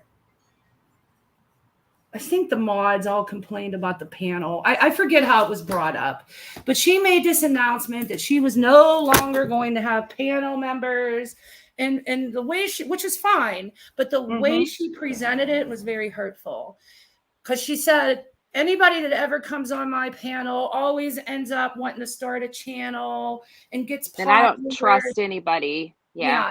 And I don't trust anybody. I don't trust any of them. And they just want attention. And the first thing that people do is click the link when I drop it. Hold on a second, guys. The kitty just had an accident on Bella. Give me 1 second. No, you're fine. So, kind of piggybacking off of that, I'll let Christiane finish her thought there, but I'll answer the separate part of that. Would she get angry or paranoid why we weren't there? Ask you. Yeah, because we would get texts telling us that she was going live and that, we needed to come up on the panel. So when she was talking about, she didn't want to do panels anymore because people are just so quick to click that link and blah, blah, blah. We are sitting there saying, wait a minute here. You are asking us to, well, not really asking, telling more so us that you're going live and to come up on the panel. And if we didn't go up on the panel right away, then we would get texts like, where are you? Are you coming up here? Those kinds of things.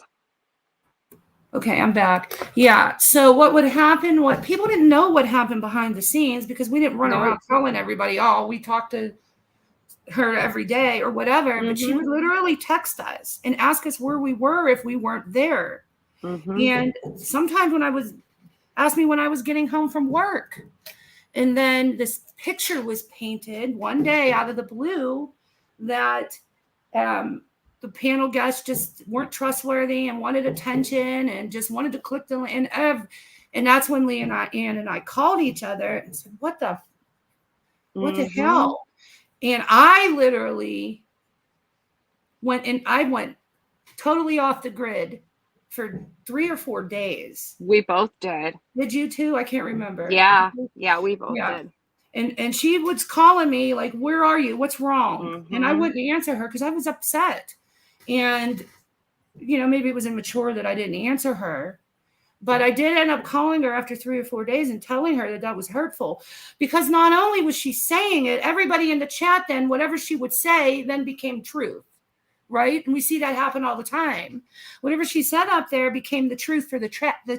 Yeah. And then Thank you, Nikki. And then all of a sudden, people that never even chatted before, that you would barely ever see involved in the chat, silent viewers, would go on and write, yeah, we didn't like them anyway. Yeah, I like it better with just you. And just say hurtful shit. So, and here we were, half the time, I didn't even want to go up. I was tired from working. No, exactly. And we were doing it to stand by her, to be good friends, because she was, quote unquote, being bullied and victimized every day. And we went up to stand by her. It got exhausting, but this picture was painted that we were just hungry for attention. And then another thing, when we took that couple-day hiatus, it just made the chat stronger. Some of the people in the chat were saying, you notice how the people, after you said they didn't want panel anymore, these people aren't back. We didn't come back not because we couldn't go on the panel anymore. We didn't come back because we were hurt about what she was saying, that she didn't trust us, that we were attention seeking or whatever. I can't remember everything that was said. That's why we took the break. And that's when we started putting 2 and 2 together with everything else.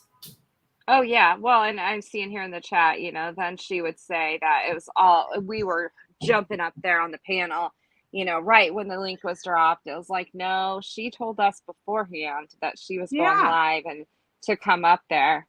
Yeah. And then she would try to blame things, on us. Like, people are complaining about so-and-so. Yeah. When she's the one the whole time that behind the scenes was telling us to come up. Right. Nikki X, yes, I am so thankful that we got out of there. Yeah. Yeah. But when I first started going on panel, when she would have those large panels with like 9 people, I never went up there without messaging her first and saying, hey, do you want me to come up or do you mind if I come up? That's when I first started going on panel. I have enough couth to not just grab a link that's meant for somebody else and pop up there. I would Exactly. message Same her. here. And then as we got closer and time went on, then she would ask us and text us to come up. But I never just grabbed the link in that picture that was painted that we were these attention hungry. I never wanted anybody we up there weren't. but me. And I got mad when people went up there. That's bullshit. Did you see So- Angela said when I was her mod, she was still pretty active in mod chat, and she remembers her making fun of people while they were on her panel. And she Yeah. used to do the same thing with us, only it was people in her chat. She would make fun of people in her chat. And I know you remember some of that too, Christine. Yeah. So, yeah, I know that. I mean, you watch this stuff about Jim Jones, and you see Mhm. similarity with charismatic personalities, where his draw was tying everybody together with his social messages and being able to deliver his ideas by integrating, by feeding the homeless, by taking care of the disenfranchised and the elderly. He made all that come to fruition. If you relate that to this, her draw is emotional, where human beings don't like to see another human being be bullied, and victimized. So that is what's holding that group there. They believe we're all horrible people and we're bad and we're torturing this woman and trying to ruin her life and taking from her. So hence them white knighting, which is a term that comes from Jim Jones. Yep. Supporting her financially, emotionally, and physically. It's the same logic, but different reasoning. So, yeah, there's a lot of similarities there. yes, Nikki X. Yes. So did everybody enjoy that? I mean, if you guys want, I have a clip of him speaking in Jonestown on the mentally ill, and it shows a darker side and what he was telling his congregation they were going to do about mentally ill people, and how they weren't really mentally ill, that they were just master manipulators, and how Oh they my were gosh. going to flush that out. If you guys want me to play that now, I can play that, or if you want to move on to something else, we can. But let me know in the chat and I'll play it. Put a 1 in the chat if you want to hear him speak in Jonestown on the I mentally almost ill. think we should wait until it gets even darker with him. That'll show even more. But if they want to hear it, absolutely. Okay, put a 1 if you want it, 2 Yep, if you a don't. bunch want to. There's several that do want to so far. Yeah, I know, Ann, 5, 6, 7, 8. You don't. Anytime Yeah. when I'm researching this, it I think of so many things. Yeah, it looks like they want to see it now. Oh, Angie does. One person wants to see it later. Okay. Okay. All right. I guess the 1s win. Yep. Oh, okay, Southern Lady. I understand that 100%. Yeah, absolutely. I mean, it's not what he says.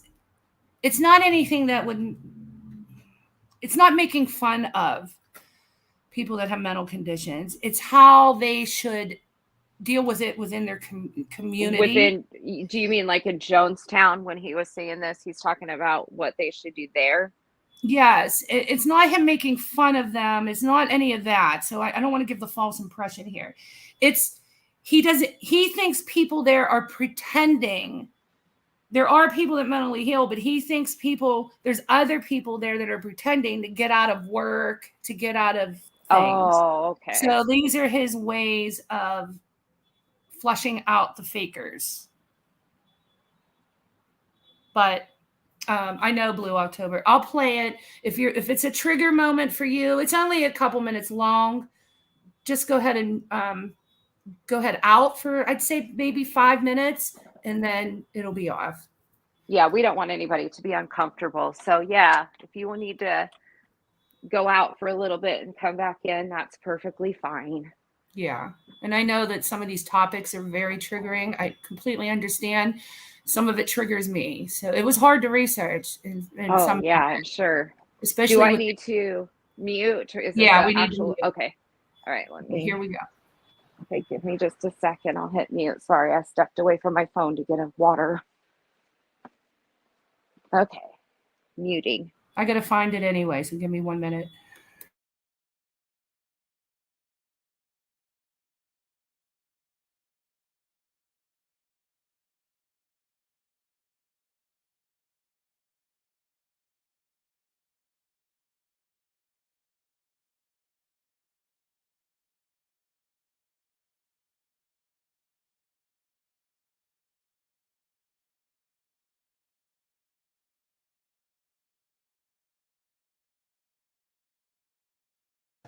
Now, I do think so. That some people have distress, and that's legitimate. But we're going to determine whether the distress is legitimate or if it's deliberate, anarchistic, provocateur activity. So we are going to have a different diet. We have yellow food and green food, orange food, and black food, and it'll have all the nutritions that are there. And they'll be doing calisthenics. We shall see how long these people remain mentally ill. If after they eat 5 or 6 plates of that and they still have a problem, we will conclude that they have an emotional problem. We're permitted in Durham 1. The emotional department, those who are having problems related to emotions, and it's as easy for the emotions to become ill. We know that. We're not going to be arbitrary. We know some people have real, sincere problem. But I happen to be of the philosophy of the Chinese general who walked in to the lunatic asylum when they freed China from the imperialists, when China had a really pure revolution. They still have a pure revolution domestically. It's just their foreign policy that stinks due to the fact that the white Russians came into China, invaded China, and made such an image of white people that they are suspicious of the Russians. But he came in and he said, okay, they're all babbling and shitting in their dishes and rolling in their shit. He said, well, I don't know what we do with these people. They're no value to themselves or anyone else. He said, if in 15 minutes you haven't lined up, I'm going to shoot all of you. In 15 minutes, all of them were out hoeing the garden. 15 minutes of them, all of them got cured. I think mental cases, for the most part, is a manipulation. You let yourself have an out. Anybody can go under pressure, snap under pressure, do silly ass shit, run off, try to take their life. We could all do that if we wanted to go ape shit. But it's not fair to those who endure, carry their burden, for some people to be getting milkshakes at night because they're in the mental division. Tried to go crazy. Be sure you really are, because you won't necessarily like the environment. You'll get all the vitamins you need, but you will not get the taste that you like. That's all you care is about nutrition, isn't it? We've had people said they wouldn't eat. We've already had somebody say, I'll starve myself to death. I am not going to eat a bite. We notice how quickly they get in there. They take one of those milkshakes when they're given a milkshake. So we get the funny feeling that some people are pulling our leg. I don't know why. If anybody else has any suggestions about that department, we'd be anxious to hear. Because all of a sudden there's an outburst of mental problems. Seems rather strange that in 3 or 4 days we could have about 7 mental cases. I got a feeling it's OR, R&R. I have a feeling that they're just wanting a little rest time at our expense. But what's going to happen is that in their department, they're going to do calisthenics every hour, and they'll be kept active because it's important that you keep their body active, right? You don't want a body to be sluggish, do you? So you want our bowels to get tied up with constipation, so we're going to be very, very active in that department. And nobody's to go in the department at all till the people are knocking on the door to get out.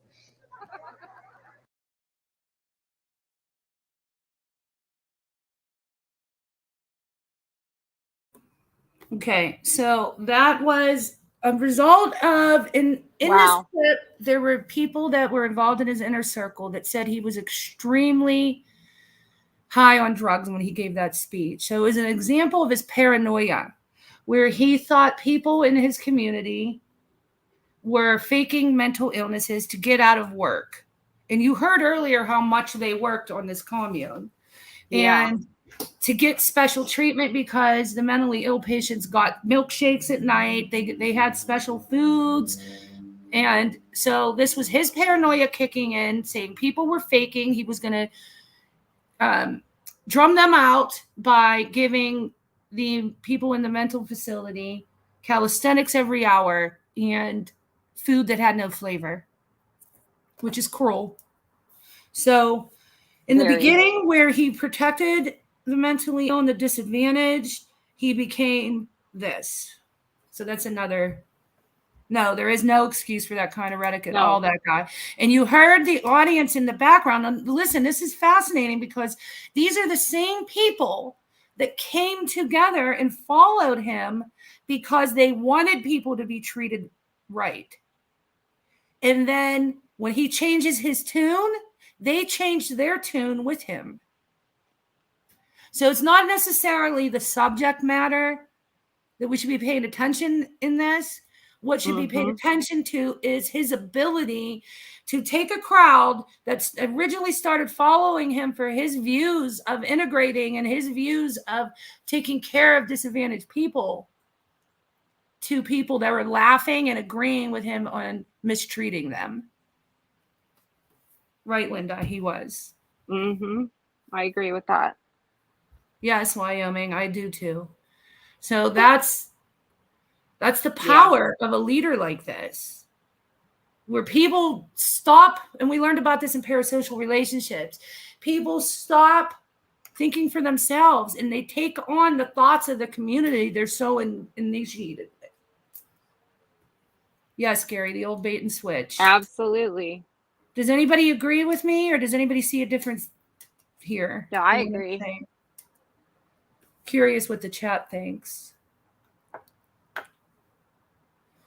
Yeah, Sugar Beet, they started doing that almost right away when they got to Jonestown, because that's when he was at his height of paranoia. The whole reason they went to Jonestown was because he was starting to become under investigation here. There were Southern Lady, yes, that is done. It's done. The video's done. Yeah, it's done. Where was I? Sorry. No, you're fine. I lose my train of thought easily. So when he went to Jonestown, it was when he was like, even though I had listed a lot of those huge backers that he had politicians backing him. He had the Black Panthers backing him, the Nation of Islam. He had a lot of backing. But even with that, the white people that did not believe in racial integration, and some of his backers started whispering behind the scenes that something wasn't right with this guy. One of the things that stood out to them was that he always had way too many security guards at his sermons for being a church sermon. So once the whispers started happening and he felt it and knew it, is when he picked his community up and went to Jonestown. And by then he was at the height of his paranoia, even with the nuclear attacks that he thought was going to happen in America. Those feelings all quadrupled. So by the time he was in Jonestown, yes, he was starting to stockpile. I told you he would have those white knight meetings where he would convince his congregates that snipers were after him. The army was going to infiltrate. They were going to take everybody's children. He was starting to preach his paranoia then and hold these secret meetings, and they would go on all night. And it was usually when he was drug fueled. There was a story I wanted to tell you guys about children, and I didn't take notes on it, I don't think, but so I'll try to tell it as best as I can remember. So there was a couple. It was his second in command. The father was Jim Jones' second in command, and they had a son. I believe his name was Johnny, and I believe the couple wanted to get out. They did. They wanted to get out of the cult, out of the out of the congregation, and he made them leave their son. I remember hearing that story. That's so awful. Yeah. They even went to court, and the judge awarded the mother sole rights to the son. And Jim Jones took the son anyway and said over, I think, his dead body, I can't remember the language, would he be leaving his Johnny behind? And that boy was with him through to the end. So he literally would have children in this commune in Jonestown that parents weren't there, that they took. But we'll go into that more. Did Jim Jones father any other children? No, You know? I can't find anything other than his Rainbow Just family. Stephen. Yeah. Does anybody else have any questions or anything to add? Did you guys like it? Yeah, I think it's so interesting. I've Yeah, been kind of the evil- watching the comments. People seem to be liking it so far. Yeah, the evil did take over him. The need Mhm. for adoration, his ego, his need for money. Yep. It all took over. His paranoia. His need for the drugs just kept getting more and more, apparently, because he was doing so many. No, Remy, his wife was not the mother of all his children. They had adopted. He had one biological son, Stefan, and then they Yeah. had several And other when- rainbow children. Yeah, when we do the next part, when I go into his wife, and so this will be the stream on Tuesday, where we go into his wife and his family background, not his childhood, because we already did that, his family with his wife. When we go into that background and his affairs, I'll play some videos on some testimonials about all that, and I'll let you know about all of his children. Yeah, no, that's okay, Remy. Charlie was asking what happened to his wife. I believe that she died in Jonestown as well. She did. Yeah, she did. She stayed with him through everything, and she died at Jonestown. And some of the children did not, because one was at a basketball game and in Guyana, if I'm saying that right. His biological child, that Stefan, I believe, was because he lived. He was at the basketball game. I watched an interview with him. That's the only reason I know that.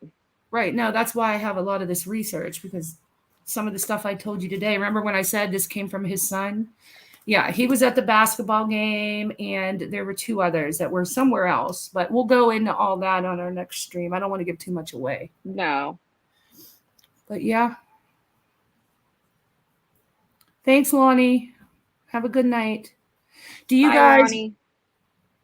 do you guys want to do Urban Dictionary? Does anybody want to come up? Yeah, come on up. From what I My understood, grandbabies are coming over, so I got to do Urban Dictionary while they're not here. oh, okay. Lord Lulu said, from what I understood, if someone wanted to go back home from Jonestown, the congregation would gang up and try to change their minds if they couldn't convince them to stay. Yeah. So what they would do is they would put them in the special emergency room. Forget what it was called now. Hold on.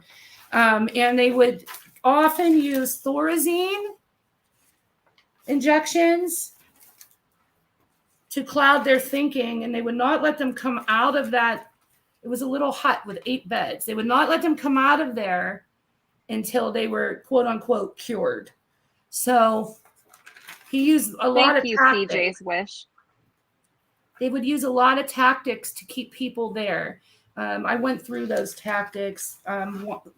One being the blackmail, another being the drugs, others being abuse, and just control, where they had to sign a contract pretty much. And the other was physical and mental exhaustion. So he used numerous tactics to keep people there. And the ones that started to show any signs of wanting to defect, they would immediately identify them, remove them from the community, and use one of these tactics. to Wow. rehabilitate them, and they wouldn't let them back into the community until they were no longer speaking or acting in those ways. And I told you, he kept a file on every single congregant. Every single member had a file, had notes about them, and included something that he could blackmail them with. And if Yeah, it's pretty wild.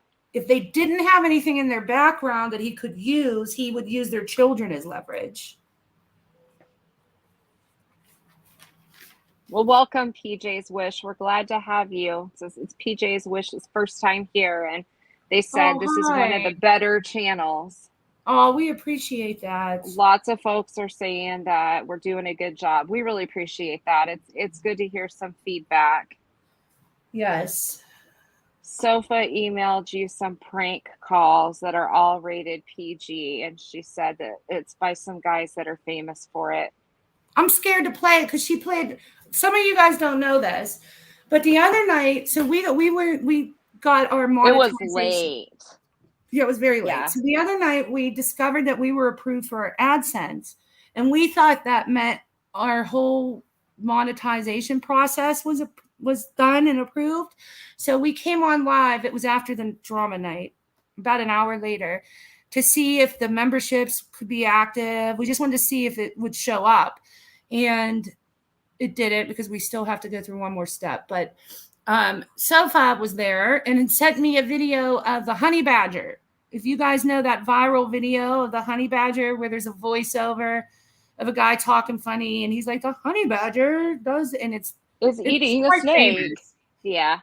And he ate a snake in the video, and we had a couple people come in threatening to flag us because we showed that. And I'm scared to play anything Sofa now. I know. I don't. I would say listen to it first, and maybe next time. It scares me. Right, Blue October. That is it in a nutshell, right there. Yep. Jim Jones wasn't necessarily about religion and God. He used religion and God to spread his message about political and social ideology. And that's why I say people bought into it because he was able to deliver on those promises. So when he spoke about racial integration, they saw one of the first churches, or the first church, to be racially integrated, which was the People's Church, and especially in the Midwestern areas, which was highly prevalent with KKK, and it was racially charged. He was able to deliver on so many things he promised, like mental hospitals, elderly homes, children's programs, fostering programs, feeding the needy, job programs. He delivered so much on his ideologies that he would preach about, and people bought into him because of that. And it wasn't necessarily anything to do with religion in the end. He had OCD. His obsessions were, when he was a child, was religion, but I think he was more obsessed with the Pentecostal style of sermons where you got up and you did the flamboyant style of preaching, because he saw that it brought huge adoration. And I said earlier, and I think on part one, where going to see a preacher or a pastor like that is more like going to a show than going to a quiet church service. So I think he was more fascinated with that than he was necessarily God. Then it became sex at a young age, high school age, where he was delivering sex sermons. And then it became the nuclear attacks and his hatred for America as well. And he was obsessed with Hitler, and not because of Hitler, of what Hitler ended up doing in the end, but Hitler's ability to organize people and have people adore him. So his obsessions were not God. They were everything but. Does that make sense? Mm-hmm. And he was also heavily on drugs. Like I told you, when they did his autopsy, they found an amount of drugs in his body that would kill anybody. But he had them so built up that it didn't affect him like it should have. what drug was that? Phenobarbital? Something like that, yeah. And he was on a heavy doses of amphetamines, which contributed to his paranoia. So he also was extremely paranoid, and that played a lot into his thinking as well. Yes, it was pentobarbital. He had an extreme tolerance to it. So that's how long he was taking it.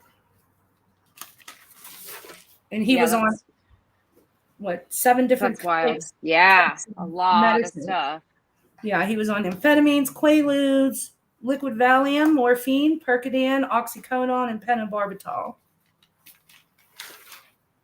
And he also did drink, but they say that his drinking was not as heavy as his drug use.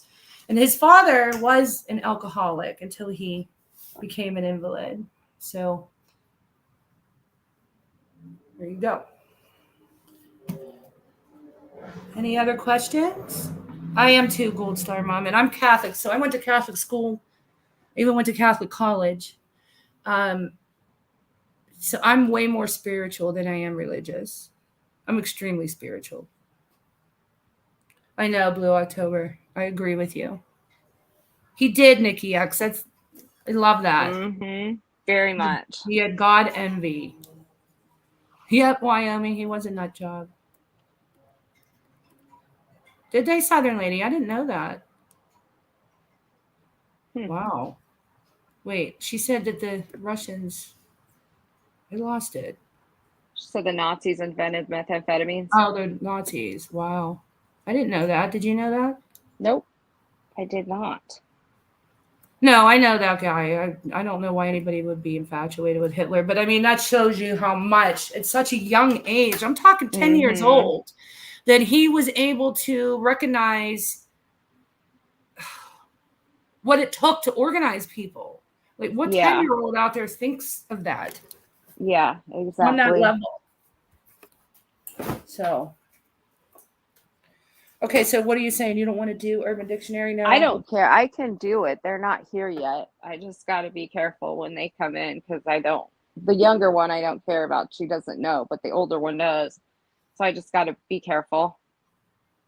Don't want any little ears hearing what they're not supposed to be, but they're not here yet. So we're good. We can go ahead. We can do it later. We won't do it tonight then. That's fine. No, we can do it. Some of them aren't that bad if you're using the ones that I have. Some of them are kind of like what I had the other day where it sounds worse than it is. Yeah. It's fine. If they come and it's something that I can't say, I'll just tell you and let you read it because I have my earbuds in. They can't hear what you're saying. They could hear what I say. So it's good. Let's do it. Folks like that. Let's do it. I don't know, but does anybody want to do it? Anybody want to come up and do this with us? Dippity doo, dippity yay. The other night I was doing Oh yeah, you were. Because then I said, "Oh my God, my PTSD is kicking in." Oh, did you, Gold Star Mom? I've always been fascinated with that. Andrea Mom says she's spiritual, very into the yes. That's all I am. Yeah, I don't know, Andrea Mom, where Woo Helper is. He was in here. I don't know. Maybe he got bored. You know, somebody told me the other night, I think it was Jeep Girl. Yeah, it was. That she fell asleep while we were live. And I said, oh, shit. I don't know if that's a good thing or a bad thing. And she's like, it's your voice. And I'm like, that's the first time I've ever heard that because I'm pretty loud. I don't know how Charlie, she what falls was asleep. your questions? Charlie wanted their question answered, but I must have missed it. Oh, go ahead. If you could retype it. Oh, why do cult leaders want to kill a bunch of people instead of just dying by themselves? I think it because he wanted to make send a huge message and take everybody with him due to his ego. And I think it's all about ego when this happens. They're his people. You know what I mean? The mindset Yep. where these are my people and we go together. Thanks, Wyoming. But I don't know how anybody could say. Go ahead, Blue October. You can. I don't know how many can say they could fall asleep to my loud ass voice. No, I don't know either. I'm a loud Italian girl. I told you when I went to Italy, I felt at home. Oh, really, Baroness? I didn't know that either. I did a lot of studying on the Holocaust, and I didn't know that. I studied the Holocaust, but I didn't study Hitler's mindset because I don't like him. Right. Andrea mom said, how long were they how long was Jim talking to his congregates about drinking it's actually Flavor Aid, I think, that they had before the actual event. Do you know? So they had a lot of practice sessions, and I'm going to take a poll. They had numerous practice sessions, and there's tape recordings of these practice sessions, and I've listened to some of them. I'm going to take a poll on our community post if people want me to play some of that, because it's a huge trigger warning, right? So depending on what people want, I may play them. But yes, they did practice. It was about a couple months before the actual event. I don't know exactly how many practice sessions, but they had practice sessions. Yeah, they did. And they were all taped. You do that, guy? How many?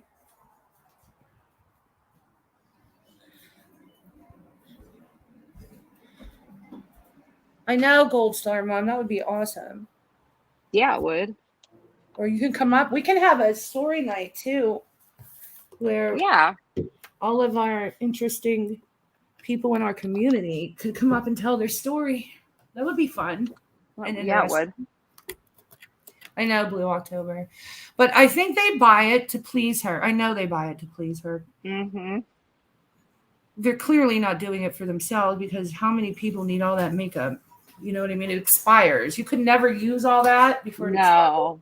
So, I mean, it's just a way of her community being there for her. And that's why I always say that I know everybody enjoys watching those streams of her. And it's a way of, I guess, healing for some people. But it also re-victimizes her to her community, in her community eyes, the eyes of her community, I should say. And it makes them even stronger, because I know why I was over there. And the more that would happen on this side against her, and the streaming and this and that, would make my feelings of her being bullied and picked on stronger. So I would support her harder, and I would feel bad for her. It was an emotional thing. Right. Same for you, right, Leanne? When you talk about this. Absolutely. And if we did listen, so it wasn't more like we were becoming aware by listening to videos or lives or streams that others would do on her. It didn't make us aware. It made us feel worse for her, because we would feel it was horrible, and things Right. like that. So it has the opposite effect. Charlie And I- asked, why are her channels still up? I don't know if she's got channels up now, but it'll just be a matter of time probably Yeah. before they're taken down again.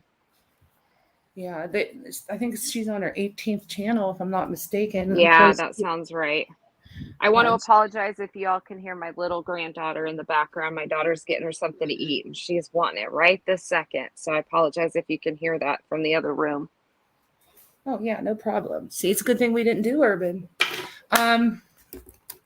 Well, I'm sorry. I don't want to disappoint folks. So, No, hey, I don't- there's True Helper. Maybe True Helper would come up and do that with you so you could do it. I'll be on the stream too.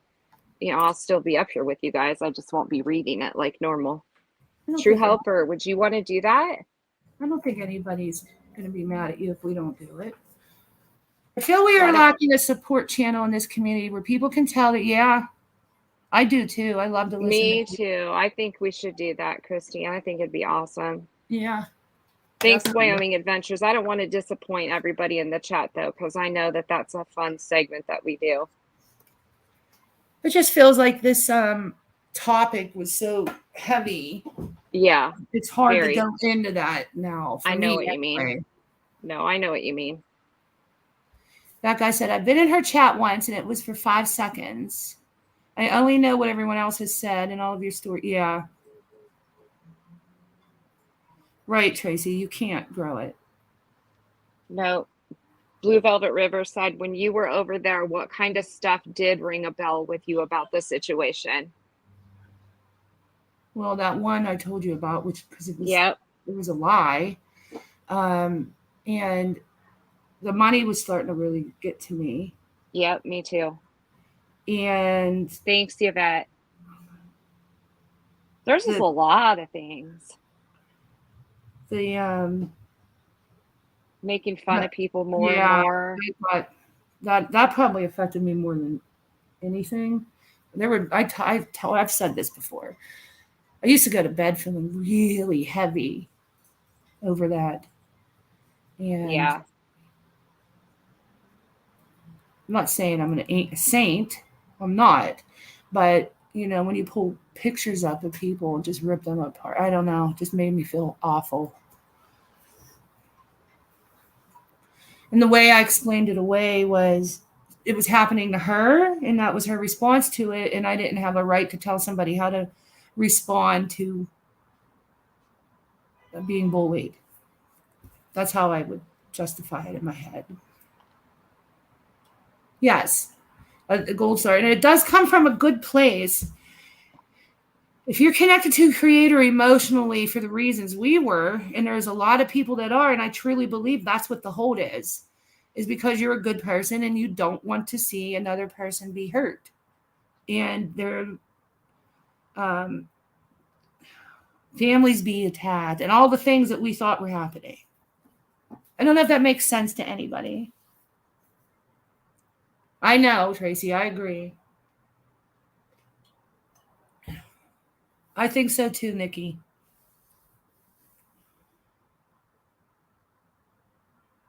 Yeah. I agree, Blue October. And that was, I believe, wasn't that, I mean, they had a lot of back and forth with each other. But I don't remember what started it all. The MRB.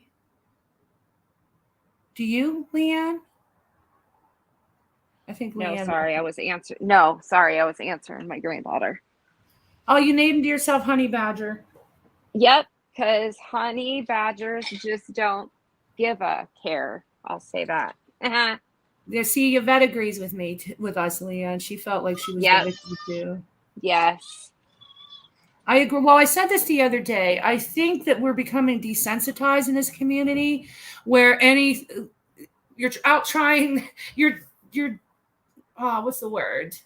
You're trying to outdo the last thing that was said. And it just keeps getting worse and worse and worse. And people are becoming so used to hearing the absolute worst that we're getting to a point where we're running out of bars to hit with being cruel and vile. You know what I mean? I think we're becoming very desensitized to it as a community as a whole because we're so used to it. We have so many channels that are new and just popping up that are just go on and just talk shit on people. And they wouldn't be successful if we weren't used to it because people listen. People go and they sit in the chats and they listen. And everybody likes a little drama, but why does drama have to include ripping people apart? Drama to me is like high school shit, like gossip and yes, you know, who left who, and why does it have to do with how you look or what job you have or where you live? Like I don't get into that. Exactly. Yep. I agree. Yes, Southern Lady, she sure is. Mm-hmm. Yes, Wyoming Adventures. And I believe that's because she feels she has support more so than ever. I don't know if that makes sense. Yes, everything is a competition. I think a lot of people try to outdo the others, and when does the bar stop? Where is the highest point where it just stops? You know? Yep, I just think it's very desensitized. it is. Very much so. Yes, Gold Star Mom, she does. I dropped a link for True Helper, but he didn't grab it. He said he wanted to come up. Oh shoot, maybe True he didn't Helper, see there's it. the link. Come on up. I missed it, Charlie. What did Charlie say? Yeah, Ari, I do too. And I also think it's to be accepted, to show their adoration. Because when you're in a parasocial relationship, you try to be, you crave that attention from that person. Mm-hmm. And one way to get attention from that person that you were in that parasocial relationship with is to please them. And that's why you see people white knighting. That's why you see them throwing money. Couple that with the emotional attachment and the victimization, based on victimization, she's making a shit ton of money. I don't know, Linda, if I agree with that so much as I think the fear comes into like Jim Jones did, public humiliation, being chastised, being ostracized. There aren't too many people that can get out without being ripped apart, right? Gold Star Mom, I'm so sorry that that's what was said about you today. Now what? She said after Mrs. Portland said today that I was boo-hooing over my son's death on Sally's channel. That Oh, told me my- everything I needed to know. I am so sorry that you had to deal with that. Oh my God. I'm so sorry.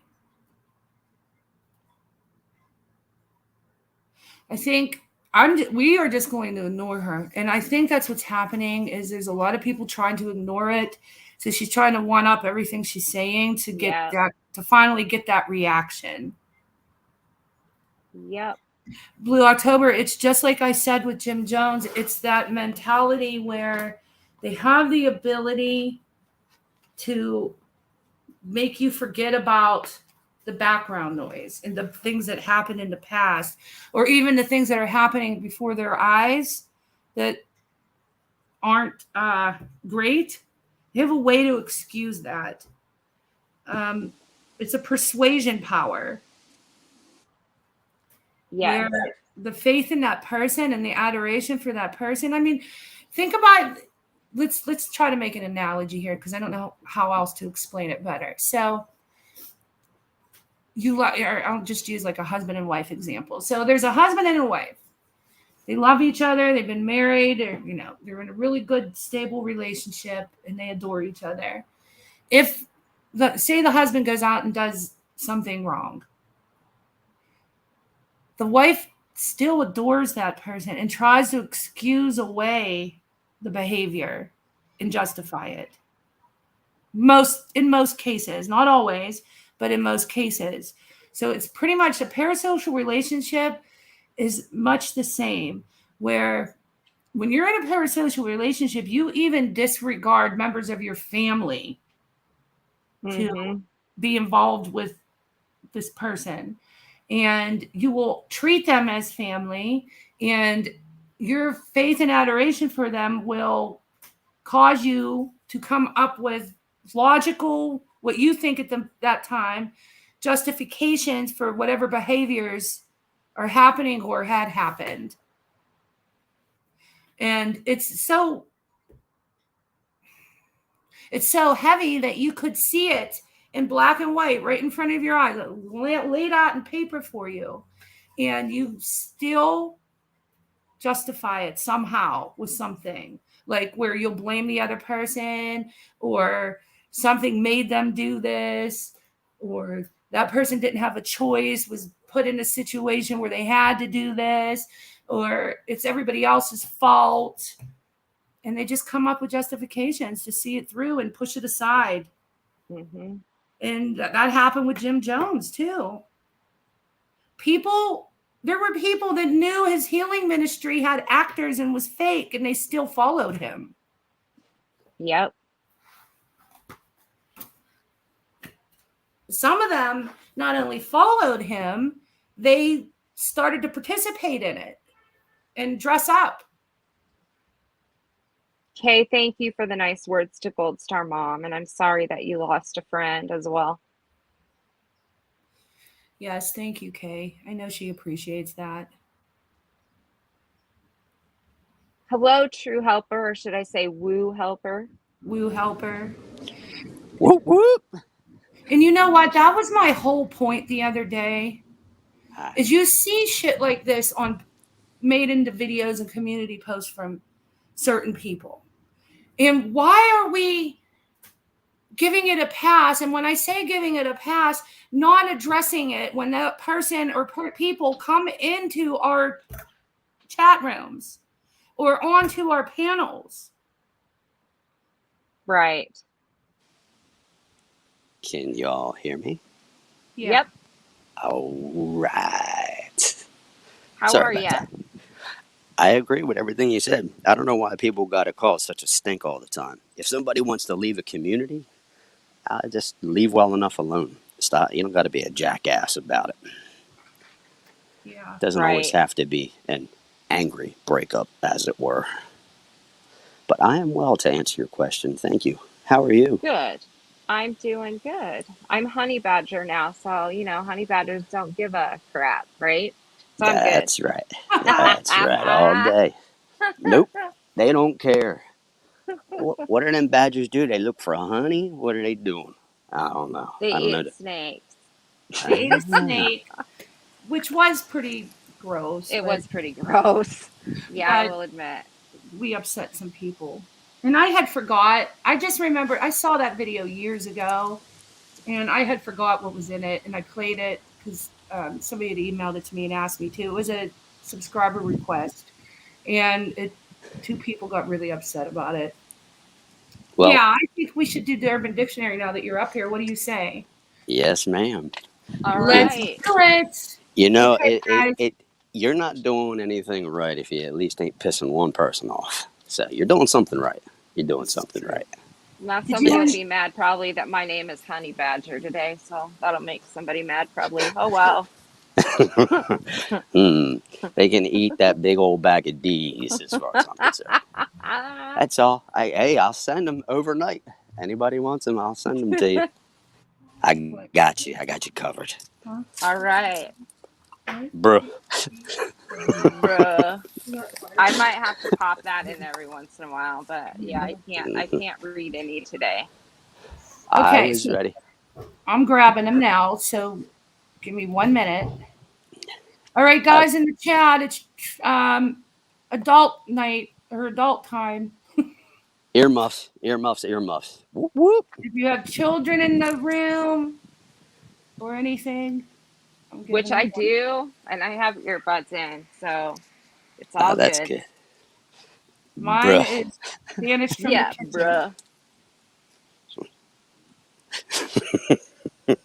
Coco, yeah, I wanted to do that, but nothing harmful. Why do you think it's bad?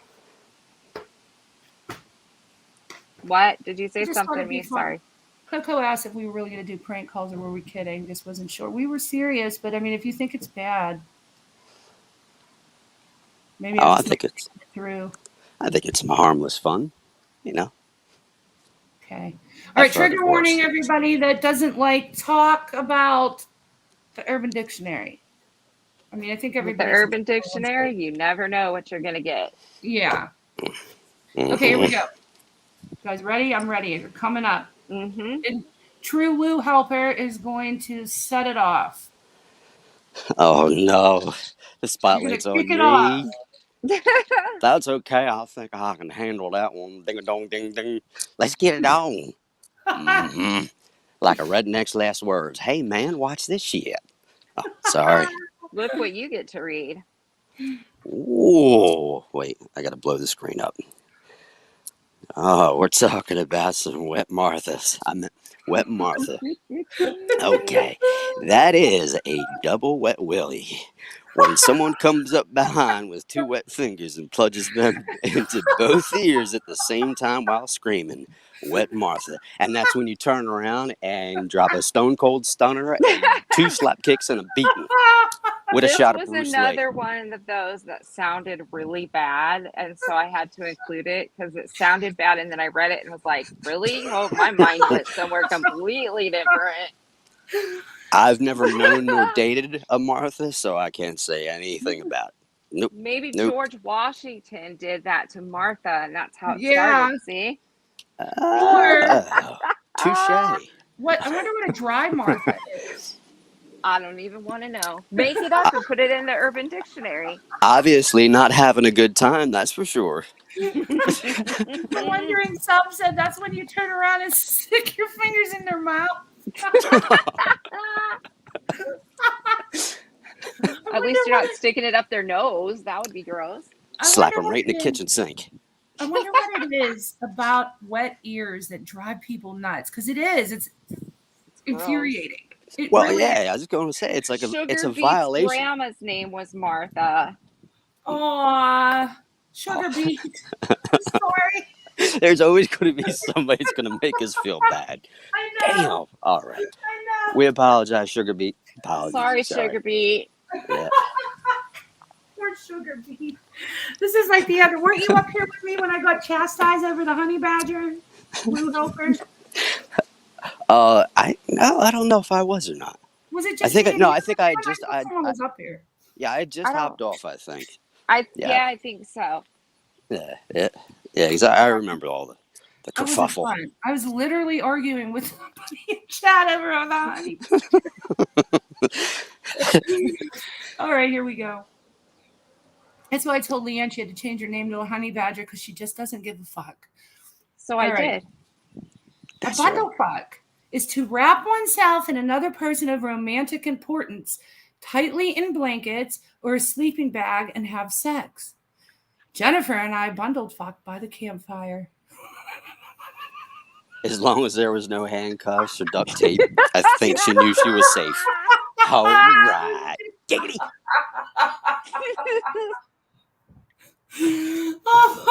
I digress. Boy, I got my holy water and Bible ready for this one. It's Yep. not as bad. It's not as bad. No, Well, she's I being guess a I little shouldn't more- say that.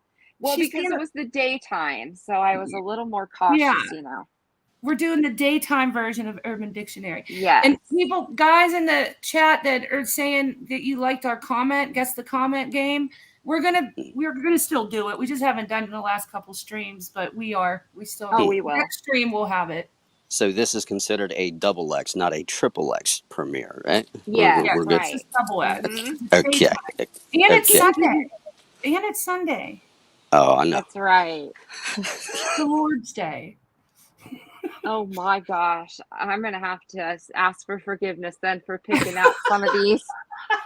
That's why he wanted me to do it. Yep.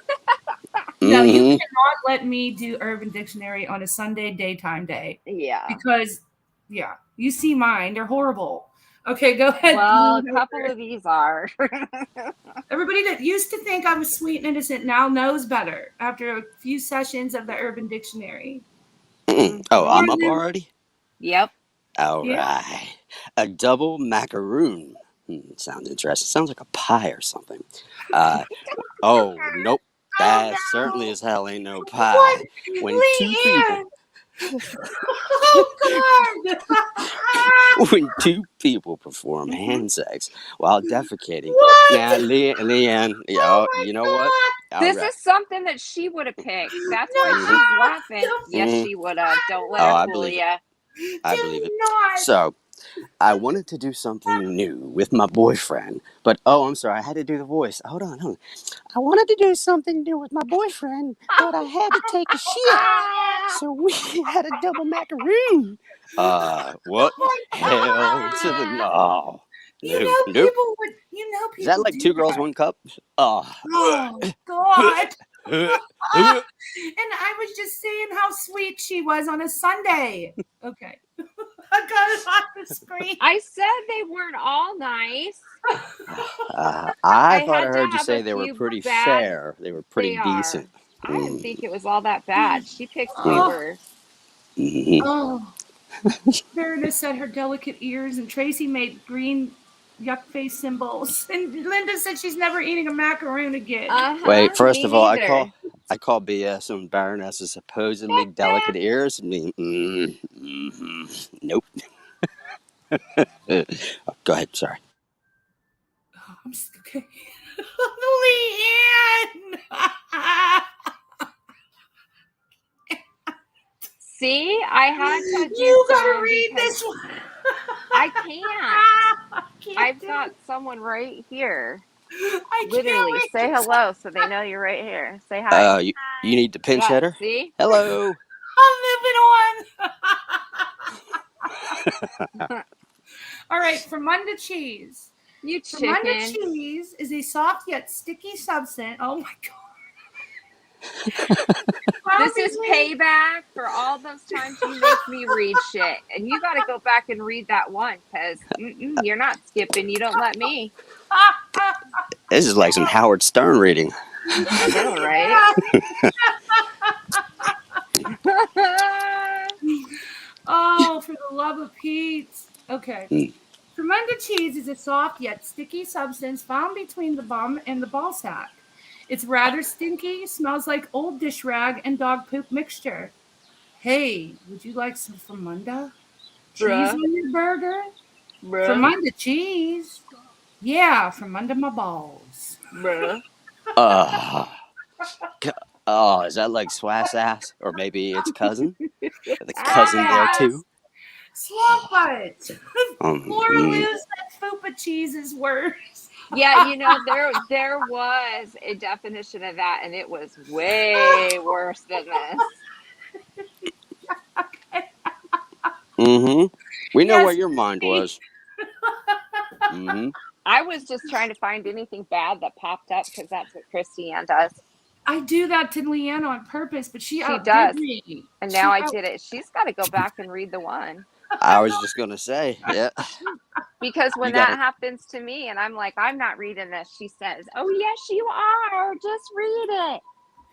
And we complain about lichen.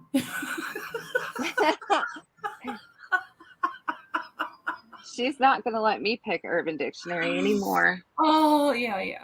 Okay, here we go. We're going to go from the Fremunda to the on top of. All right, there you go, True Woo. All right. Ooh, buck wild. I like going buck wild sometimes. But now, wait, let me read this before I say that again. It's not that bad. Mm-hmm. Buck wild.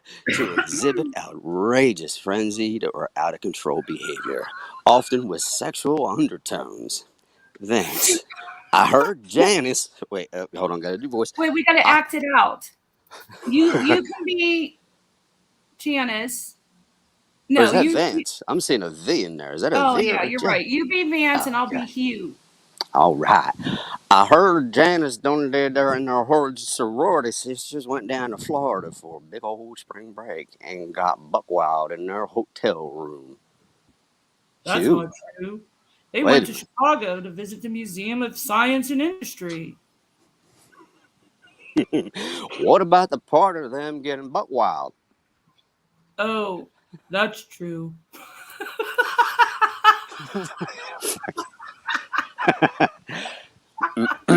There's several things I could say about that. Reminds me of some spring breaks I used to go to.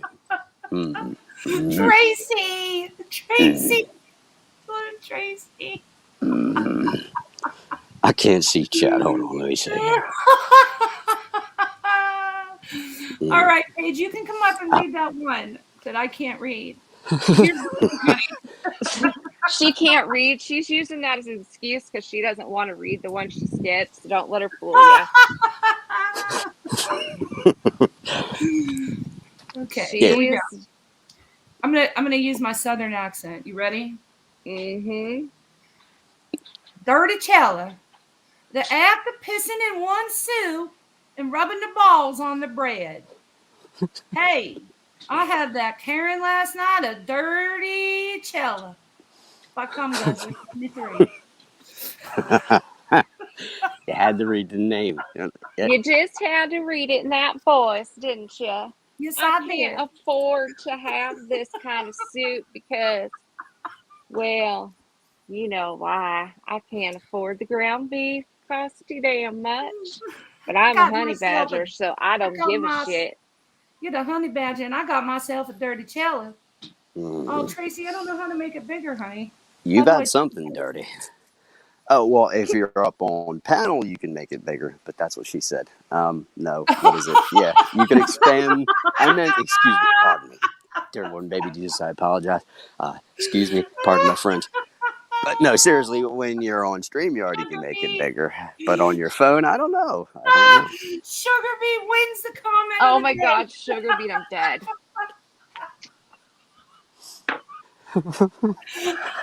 Hi, guys. Dusty up, Linda, Christine. hi, Paige. Linda, I promise they're not all about food Look at related.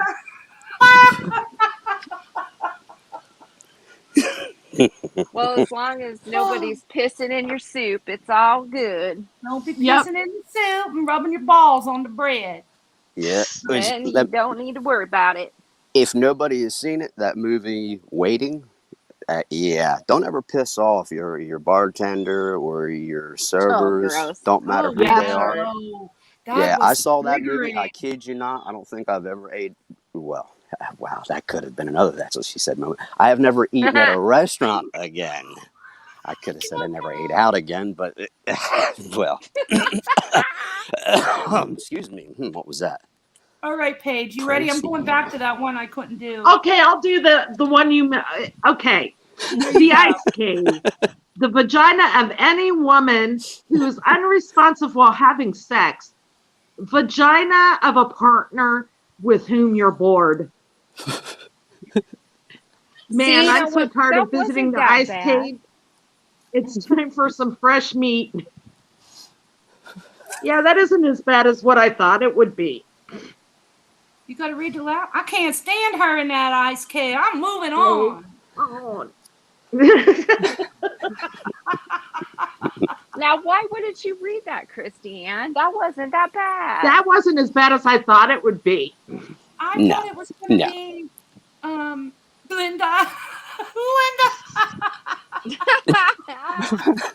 That just Paige goes to is show brave. her mind's Paige in the is toilet. brave. I love Linda.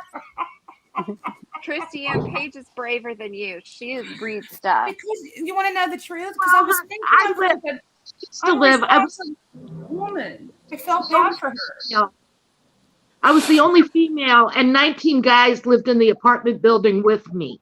So Oh, nothing really? embarrasses me anymore. Oh, that. I can see how that could happen. Oh damn! That sounds like either one hell of a party or It's like a geez, big holy frat stuff. party. Hey sailors! Oh, sorry. Okay. I Sugar Beet apologize said, again. moving on to warmer climate. Moving on to warmer something, that's for sure. Mhm. All right. Okay.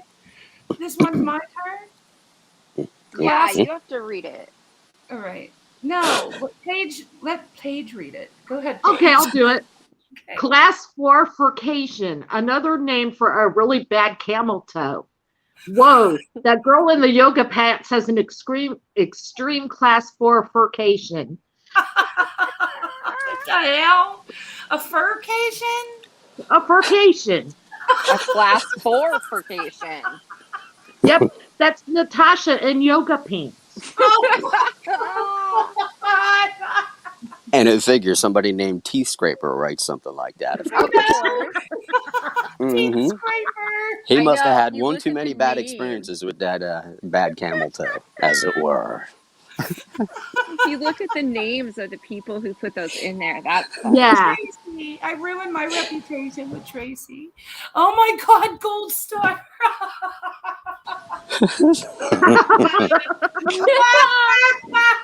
Yeah, go on. Fupa toe. The Super Fupa. Mm. I can't do it. Oh God. She's gonna pee her pants. One of Oh these yeah. times she's really gonna. Then I'm gonna Yeah. have to put something in the Urban Dictionary about her peeing her pants. Oh my hmm God. We She's got need the to mad get, tinkle coming on you know any what we moment. you know what we need to do? Let's You put know what that we in there, need? the Mad Tinkle. When Listen. Christy Ann pees her pants. Oh God.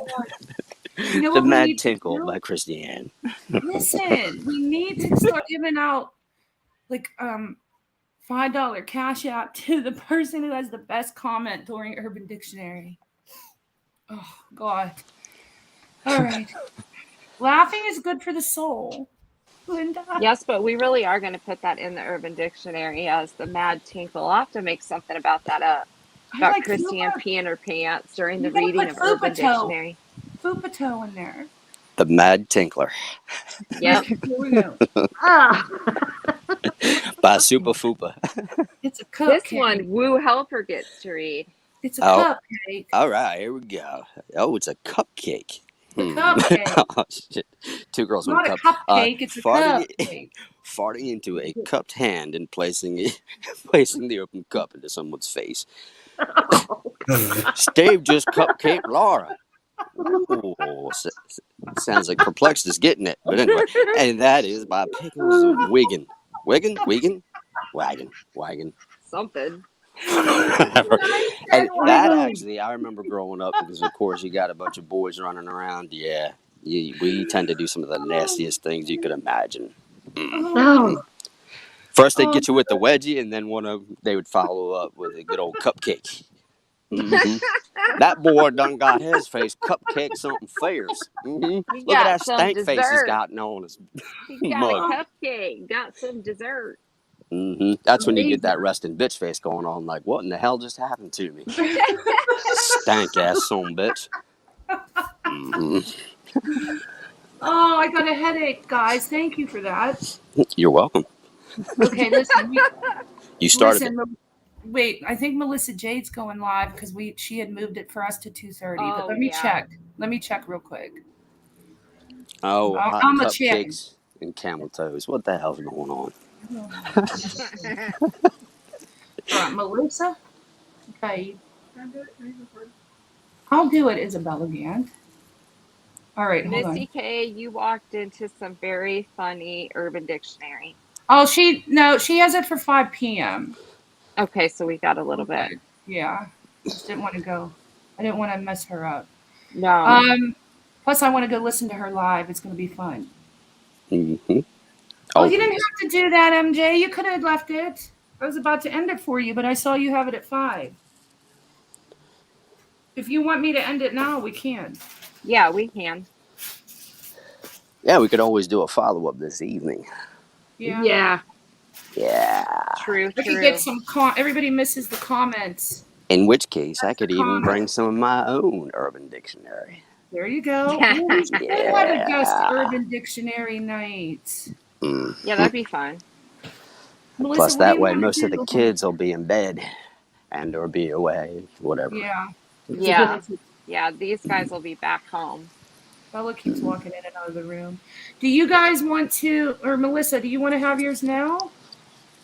Or what do you want to do? Because we can end it. Drop it like it's hot. Hey, Caddy. Get You're some. late, Caddy. Hi, Caddy. What's up, Caddy? And everybody in chat, for that matter. I think that was it for Urban Dictionary, guys. Leanne, I picked 20. Leanne always picks 10. It's Yeah, I actually picked not 10. everything. I Slacker. think there was one more. No, I You picked did. 10 because There it is. Who gets the honors of that one? anthem. I'll do You? it. Paige I will will do do it. Singing the anal anthem. Another way of saying fart. Oops, I just started singing the anal anthem by See, Ass it sounds Thunder. like it sounds like it's going to be something bad again. I love those that sound like they're going to be really bad and then Yeah. it's not that bad. Those My- are kind of Just fun. another name for a fart. How would we sing that? I don't want to say my country 'tis of thee. Oh, I was gonna Sweet. start. I was gonna start with my baloney has a first name. Please do not Wait, OFC. What the hell? F-A-R-T. Oh, say, Andrea wants can more you juicy ones. see by the fart's early sound? God. We're like 10-year-olds. Give me a little time. I can make you up a whole jingle and sing to you about farts or poop or whatever you want me to make up. Ask my granddaughter. I make up weird songs all the time. We do have quite a few of those. She here? She's in the other room. Pooping- Yes, she does. Pooping recliner video songs dating back. I think there's been about 5 of them. Hasn't there? Give or take. Man. Andrea Mom Probably said she more, you wants never to know. see your ones later. No, welcome. not in the afternoon. At nighttime, that's Christy Ann's thing. In the afternoon, not so much. See, Leanne has to be an Urban Dictionary Karen. Yeah, Create I am. obesity.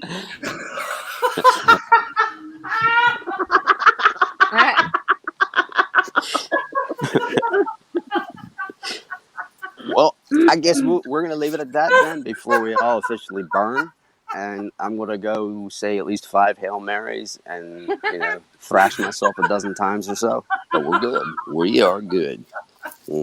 I feel that we can salvage at least a little bit here. We can. Now, tonight, all bets are off. Yeah. Yeah. These Yeah, guys I'm want- not. We're up here scared of doing bad ones, and everybody wants worse. Yep.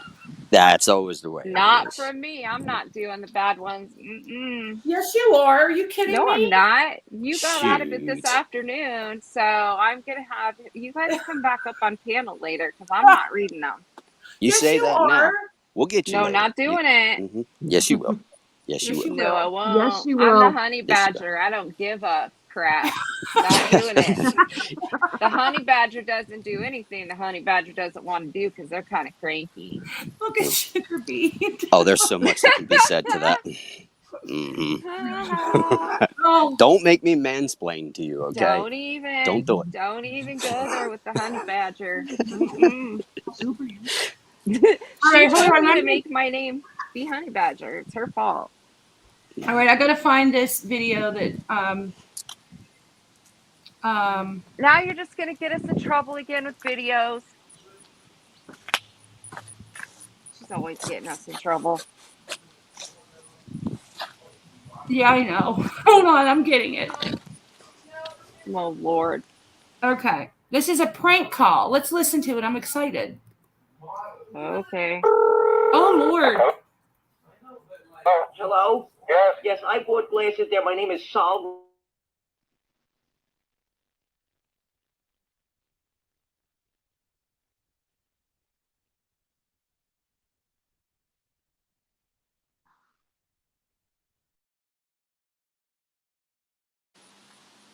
Hello? Hello?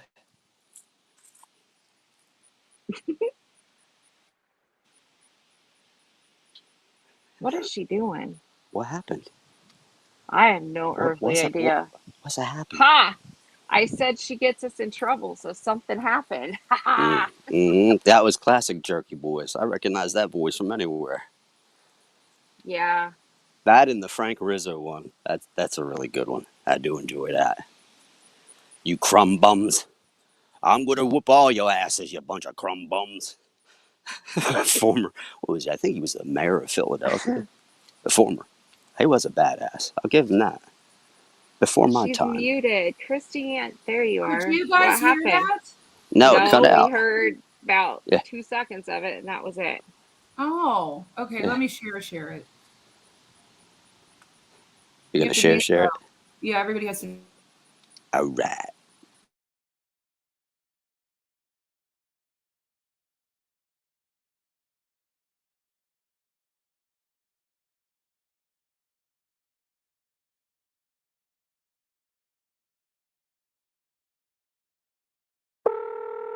Hello? Hello? Yes. Yes, I bought glasses there. My name is Saul Rosenberg. Yes. And my eyes are going crazy. Okay, let me pull your record card. Hold on, please. Okay, thank you. Mr. Rosenberg, I don't have a record card on you. Where did you buy your glasses? Sure it was here? Yes, I did. And Do you wear glasses? No, where'd you buy them? At your place there. What address did you go to? It's the one right in the city there. I don't quite remember. Well, there's a lot in the city, and sometimes people get confused. I don't have a record card on you. How long ago did you buy it here? About 4 days, and my eyes is going crazy. And Mr. Rosenberg, I don't believe you bought it at this office because I'm the only one here. I don't wear glasses, and if it was 4 days ago, I would have remembered you, and I don't have a record card on you. Did you go to the Empire State Building? I went to the Empire State Building, and I can't see so good. So you went to see Dr. Yeah, but he's an asshole. I couldn't see so good from the Empire State Building. Well, would you like to make an appointment to come in and see us? I went to the observatory because of these glasses. I can't see, goddammit. Okay, would you like to come in and see us? Sure. Okay. We're at 30 East 60th Street. 35 78th Street. Okay. No. We're at 30. Okay. East 60th Street. All right. Should I bring all my glasses with me? You need an examination. And all my glasses? Mr. Rosenberg, do you need an examination? Okay. Do you need an examination? All right. Yeah, all right. You need an appointment. Right. And I'll bring all my shoes and my glasses with me. So I have them. Mr. Rosenberg. Sure. Do you want to see the ophthalmologist? Right. You need an appointment. I'm sorry. You need an appointment. Okay. Okay, hold on. I'll have my girl make an appointment for you to see the doctor. Okay, do you have the address? Fantastic, then. You have the address? Yes. Let's see. What room? 4, I don't know. You say 3587? No, 30 East 60th Street. 30 East 60th Street. Okay, thank you. Oh, you need an appointment. Hold on. Right. Hello? Hello? Hello? Barbara? Yes, I have to make an appointment with you, sir. When would you like to come in? Whenever you want me to, honey. Whatever's good for you. You want to come in tomorrow? Sure, if you're free. Yes, okay. You can come in at 12 o'clock. Okay, honey, baby. All right? Yes. Thank you, sweetheart. You're welcome. Bye-bye.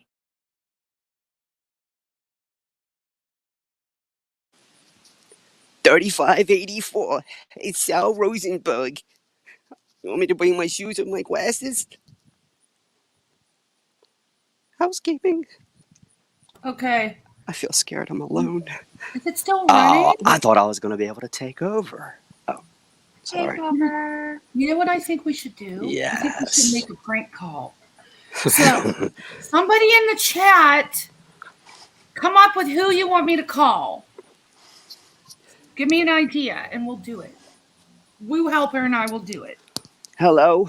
I was wondering if you sell aprons. Yeah, I'm dirty right now. I need a shower, but I got to get one first, please. Do you guys sell glasses? Who should Sorry. we call? Walmart? Should we call Walmart? Oh, you'd be on hold God. forever. The last times Yeah. I've tried to call Walmart, yeah, forget about it. Them people. Okay, who should we need God to call bless them. somebody? Let me see. What kind of store could we? Let's call the 99. Let's call the dollar store. Do you guys sell pickup sticks? Okay, hold on. Did you pick them up yet? Come on, you gotta help I'm me gonna here. Google it. How much? What are 99 you cents. gonna ask? No, I need to know how much. For real. Come on, tell me what's the price. You're kidding me, right? I gotta be PG though on that, because they know once you start cussing, they know it's a prank. Yeah, well, I mean, Sometimes, we can yeah, read the room. sometimes you can fool them. We can definitely read the room. Hold on, I'm looking up the dollar store's phone number. Here we go. La la la la la la la. Do do do do do do do. All right, here we go. You guys ready? You're gonna do it first, Woo Helper, and then I'll do the next one. Right.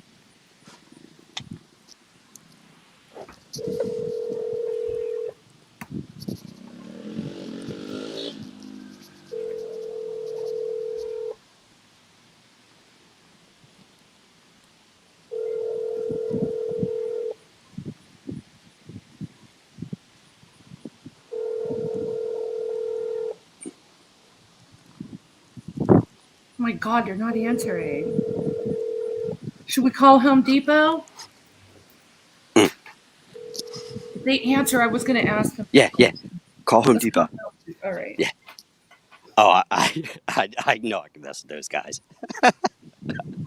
Okay. Figured I probably get I buy more stuff from there every year than most normal people combined. Hold on, I'm getting there. Home Depot. Of course, they're going to ask which department or whatever. I would say probably just the Plumbing. the pro desk or whatever, because any other aisle is probably going to be busy this time of day. Or actually, wait, they close early on Sundays. I think it's like 5:30 or 6:30 around these parts. It's early in LA. I'm calling in LA. Oh, okay. There you go. That helps. Here we go.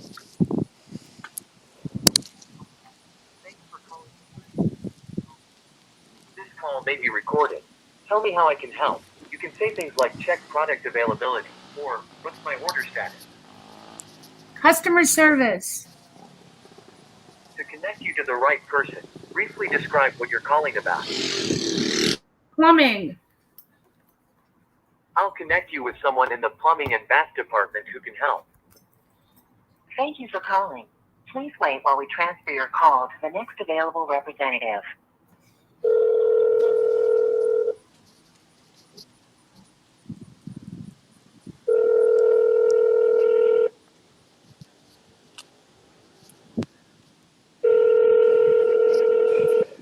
Come on. Oh, come on. Answer the phone.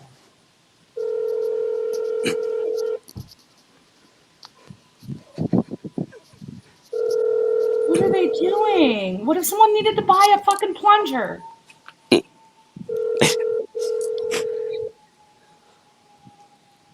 Surely someone's got to answer, right? It's only 2:30. Yeah, I'm telling you. Depot's gotten horrible with their All right, customer you know service. what? I'll ask for just billing or something. Here we go.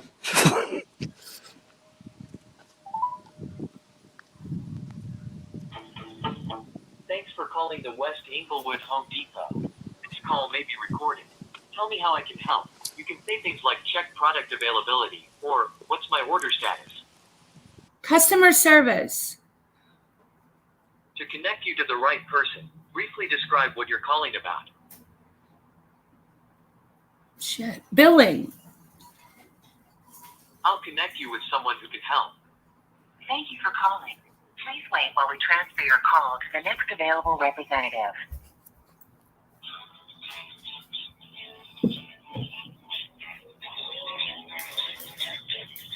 At the Home Depot, we're smart about safety.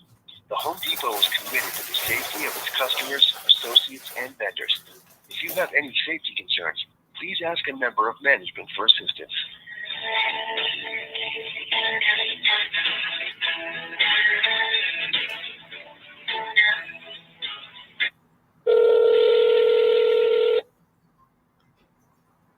Thank you for calling the West Inglewood Home Depot. How can I help you? Hi, do you sell liquid plungers? Liquid plungers? Yes, they're not like really plungers you can plunge with, but they act like one and they're liquid. Let me try. Because I got my plunger stuck in my toilet and I need something that's going to plunge it out.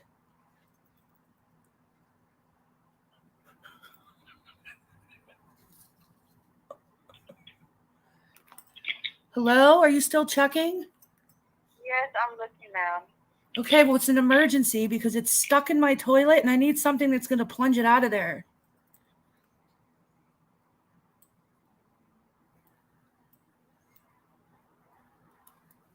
There's only the string clog destroyer and string clog. What is that? Honey, you talking to them people from Depot? I'll just shut up. I'm trying to talk to the lady.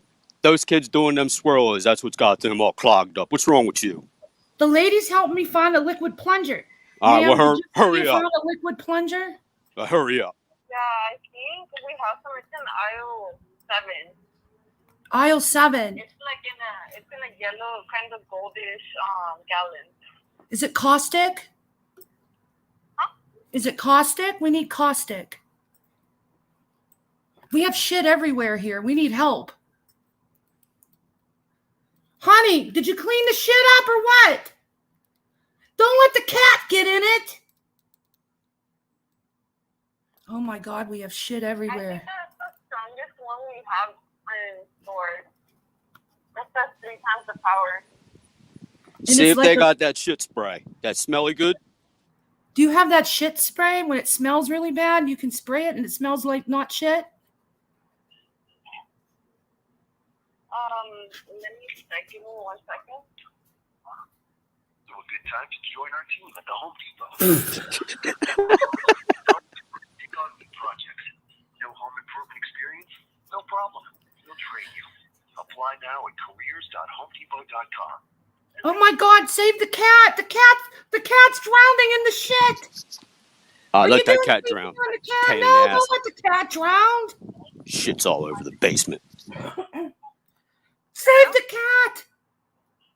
My cat's drowning in the, yes. Hi, we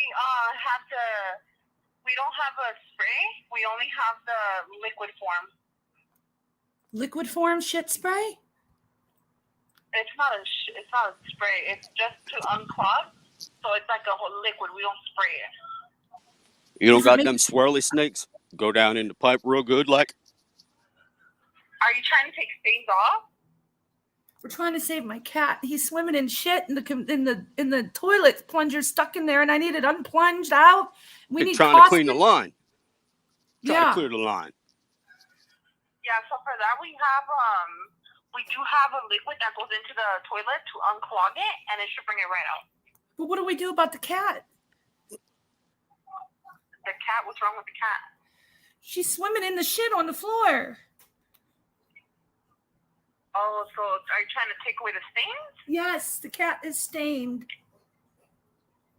I would suggest you to give it a bath. You got them kitty socks? Them kitty socks work real good, too. I saw them on an infomercial one night. You are amazing. Thank you. Do you have Tidy Bowl Man? Can you send him? Can you send that Tidy Bowl Man guy? What's it called? The Tidy Bowl Man. I don't know what that is. I'm so sorry. Okay, bye. Have a good day. Pray for the cat. Yes, prayers.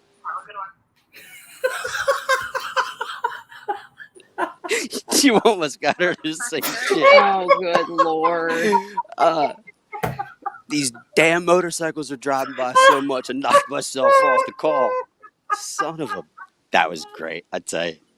You did better than I could the first time around because I couldn't help but stop myself from laughing. Fell off the damn panel and left me alone. I know, that sucked. I tried to swipe up so I could expand the screen a little bit, and I knocked myself It off. was And then a these motorcycles sign. are driving around. I'm like, damn. Should we call CVS for Gold Star Mom and ask for PUSSY cream? Yeah, maybe I'll do myself Rosenberg voice. Okay, you can do her. Just don't fall off the thing. Okay, because my wife's for JJ. It's pretty stinky. I don't know what to do right now. All right, we're going to do this. Actually, I know what you'll get. You get that automated You know, thing, and then you just I'll yell ask in for the pharmacist. background. I'll yell Yeah. in the background to shut the fuck up. And see. I gotta try not to laugh. All right, here we go. Oh, it's been a long time since I've done a prank call. Do not fall off the panel and leave it. It won't work. Yeah. Okay, search with Google. That was priceless. Here we go. The one in LA. I'm sure they're used to a lot of things. This is Yeah, oh, probably- yeah. Thank you for calling CVS Pharmacy, located at 5399 West Centinela Avenue in the Ladera Center, Los Angeles, California. Para Español, marque siete. If you are a healthcare provider or calling from a doctor's office, press 2 now.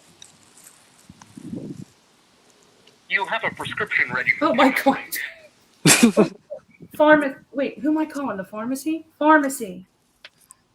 In a few words, please tell me what you are calling about. Speak to pharmacist. Speak to pharmacist. Okay, the pharmacy. For all COVID-19 related questions, including Oh my at-home God, test this is kits and going test to take results, forever. vaccine Oh shit, it heard me. Parole COVID. Sorry, I still didn't get that. Parole COVID. Which would you like?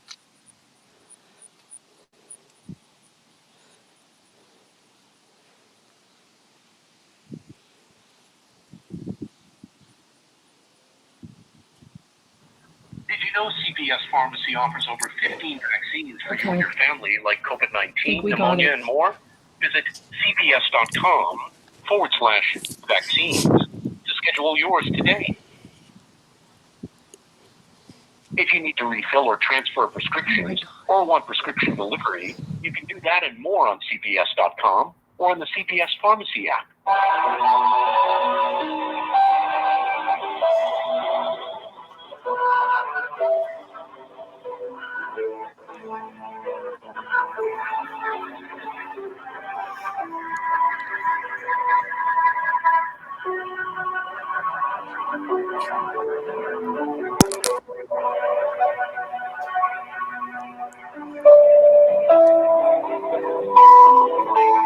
Looking to get a COVID-19 or pneumonia vaccine? This is Schedule ridiculous. your appointment online at cps.com. Oh, that's always a long wait.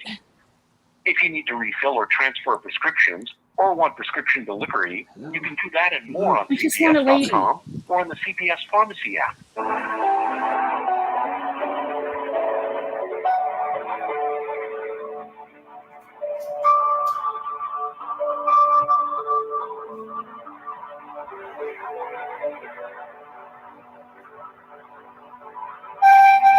Oh my God, this is the worst elevator music I ever heard in my life.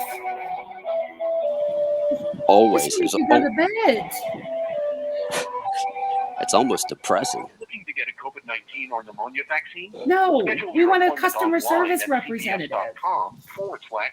Maybe I should have called the front If you desk. need to refill or transfer prescriptions or want prescription delivery, you can do that and more on cps.com or on the CPS It's Pharmacy. one hand does the other with that Look wait what time. one juror said. Look what one juror said. Riley said no. They got to answer. Should I call another branch? I think you're gonna wait no matter where you call. It'll be when they pick up. It's usually pretty quick, but I don't know. Depends which store you call. I know the ones around here. If you call the front, they'll usually relay you to the back. Pneumonia vaccine? Schedule your appointment online at cps.com. All right, I'm gonna /vaccines. If you need to Walgreens refill or number while we're transfer waiting. prescriptions or want prescription delivery, you can do that and more on cps.com or on the CPS Oh my Pharmacy God, app. they're not being very good to their customers. Let's try Walgreens. We might have better luck. Okay, here we go. I have no patience and I hate waiting. Okay. And apparently I have a prescription there that I need to pick up that I didn't even know I had. Yeah, you did. We won't ask what that's about. At the southeast corner of La Brea and Beach in Inglewood. Para continuar en español, oprima 9. Now, how can I help you today? Pharmacy. Okay, you can say refill a prescription, prescription status, get the pharmacy hours. Pharmacist. Okay, I'm connecting you to someone who can help. Thank Just so you know, the pharmacy's open till 6 p.m. today, and tomorrow they're open from 8 a.m. to 9 p.m. By the way, they're closed for a meal break Saturday and Sunday from 1:30 p.m. to 2 p.m.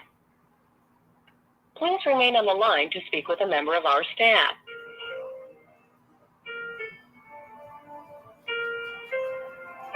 Yvette, I blocked it.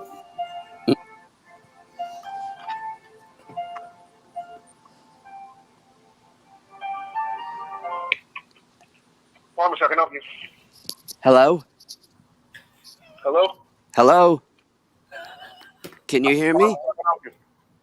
Yes. I can hear you. Hi. I was in your store earlier, and I was looking for some of your vagina cream because my wife has something going on down there. It's something fierce. I really need your help. I mean, I was in your store earlier. How to and tell them it itches? They How to tried. tell them it itches? They tried to show me the aisle, and I couldn't find it. So if you could help me, because she gets real mean. It's She's very, very horrible. mean. It It's is. It itching. does. It stinks. I'm sorry. I need your help. I'm gonna cry. Nazareth, that's normal. Is that normal, sir? No. All I Okay. All right, please. Thank you. I appreciate it. Tell him it hurts. I think he probably can hear you, honey. Hey, please, you got to clam it up for a minute so I can hear the young man.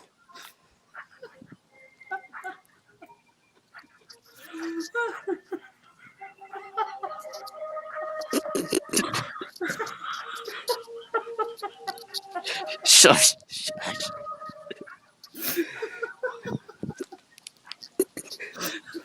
Oh, shh. Oh, fuck, my head. Is it normal?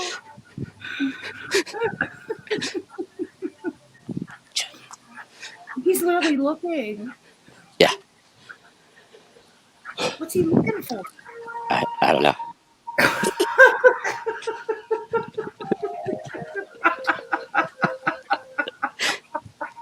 He's looking. What is he looking for? You're gonna blow our cover. All right.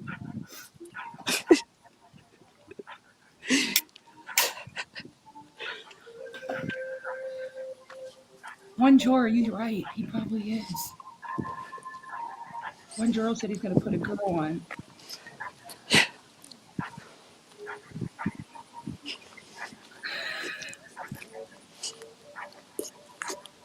Oh my God. I think he's nervous. He probably is. Let's see if they have any snatcher scratchers.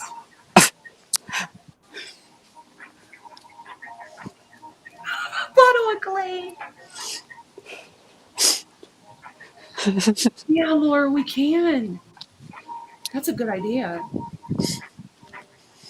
Oh my God, we're all horrible people.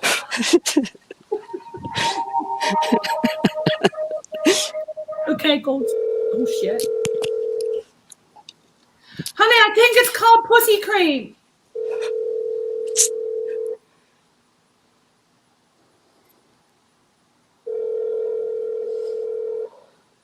Oh no. Oh. He don't want to deal with us. He's scared.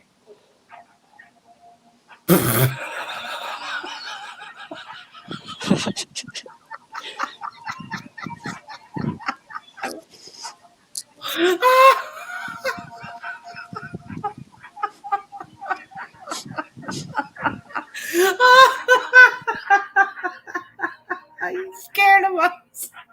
Oh God.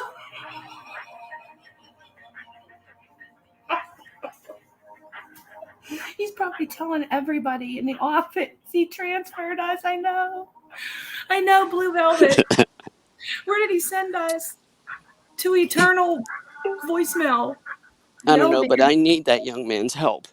He This really is sounded like a nice guy, and I want to talk to him again. He doesn't know that my wife, she beats me. She's bad. Look what one juror said. He's transferring us to CBS.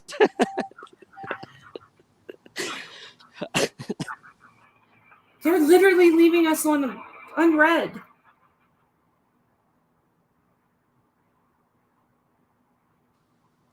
Hello? Hello? No.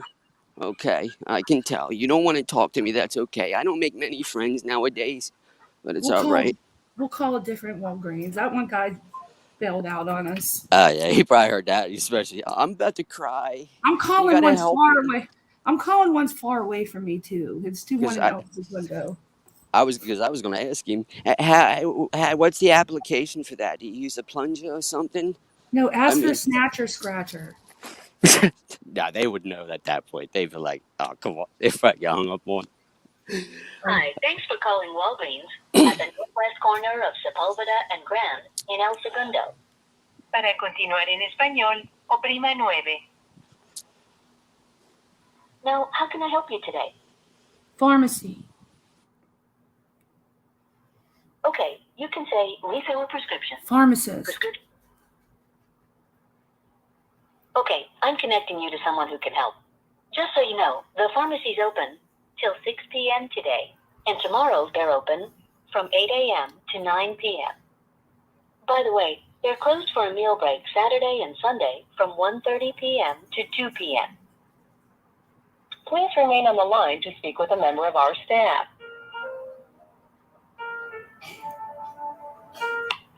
Marguerite Pharmacy, how can I help you? Hello? Can you hear Hi, me? how can I help you? Hi. I was wondering if you guys sell that vagina cream. I'm sorry to drop this on you, but my wife, she seems to be having problems. I think And it's called pea cream. It's I pea think they cream. can hear you, honey. Please, I'm trying to deal with the young lady. Thank you very much. But it's really bad, and she's hurting something fierce. Can you help us? Wait, I'm Hello? sorry, I can't hear you. Yes, I can't hear you. Can you repeat that? Yes, I was saying if you sell that vagina cream, the stuff that helps to clear up infections,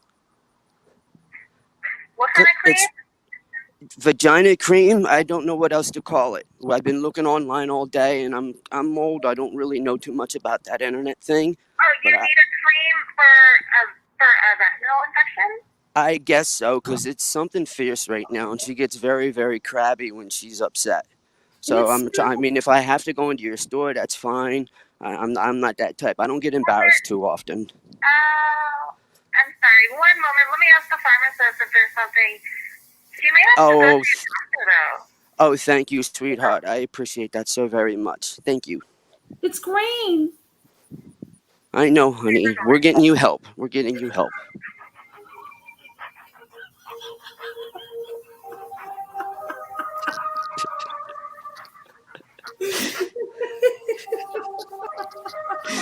Oh, we're going to hell.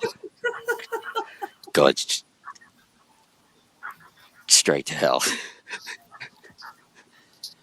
Tell them there's bugs. No. Tell her there's some bugs. You think it's green. Tell them it's green. She can't hear me when I'm in the background. She can't hear you when I yell. Say it's green. It's green, honey. Honey, it's green.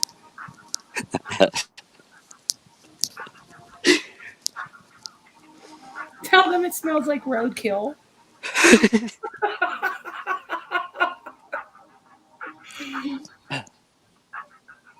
You have to. Yeah. I got it.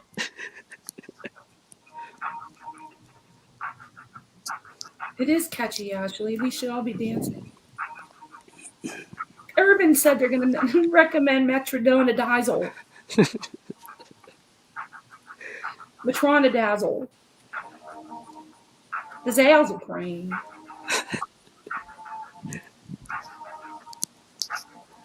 Why does everybody get scared? She's a girl. She should know what a vaginal cream is.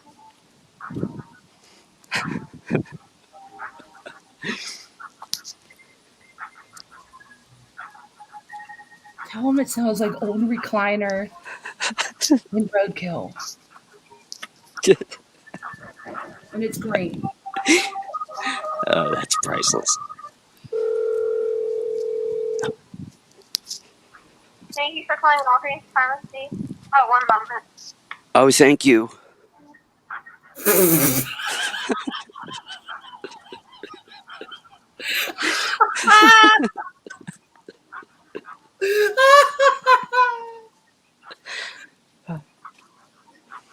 They don't want to play with us. Hello. Hi. Hello? Hi. Walgreens Hi. Pharmacy, how may I help you? What? Can you please tell me your question again? Yes, hi.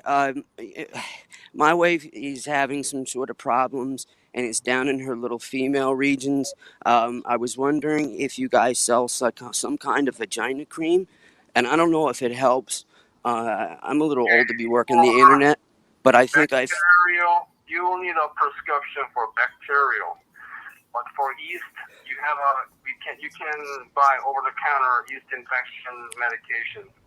Okay, that sounds like that's something good because I don't know if this helps, but she had some greenish looking discharge down there, and it looks like it smelled something fierce. It almost smelled like roadkill and old recliners. But you know what? That's for something like that. I'd rather get it checked out. But if you truly do that, because I cannot tell. If you truly believe that it's a yeast infection, like fungal infection, I can recommend some over-the-counter medicine. Okay, because I was telling her when I first smelled it, I thought we should call 911. I was really scared, and now she's really I mean. can't really diagnose. I'm sorry. I'm outside trying to make this call so she don't hear me. Yeah, But you're so saying now- we should bring her to the emergency room?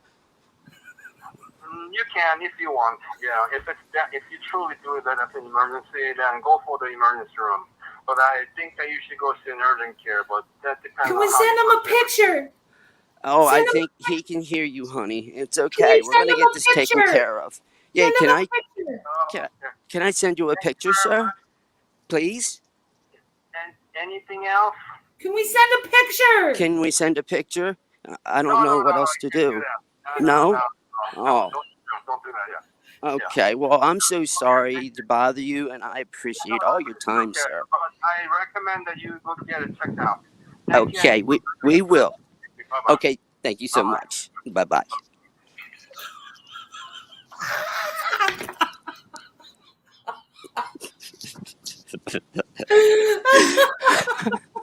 I was going to ask you, what's the applicator again? Do I need a toilet plunger or something? That's okay. I got a power vac if that works. You Kinda, need a you know. snatcher scratcher. I know, I couldn't fit that one in. I always laughed when I said it smells like roadkill and recliners. I know. I was dying on the roadkill recliner.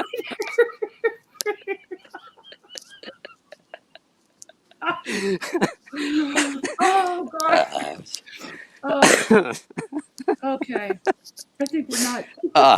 I was gonna say, yeah, we gotta maybe make it a segment of your show where we make it maybe at least one call, because we gotta pre-plan. yeah, we can't overkill it. You know, it's bad enough your female region smells like roadkill and recliners as it is. We gotta cut that shit off real quick. I'm telling Hold on, you. I'm gonna call police. Should I take her to the emergency room? Did you hear how bad he stalled? Yeah. We said, He's like, no. send you a picture. I'm ordering it. Hold on. God, that was fun. In my bag. All right, hold on. I'm calling one more. Oh, jeez. Okay. I think I got time for one more. I'll do this one. It's going to be a delivery. Okay, your name?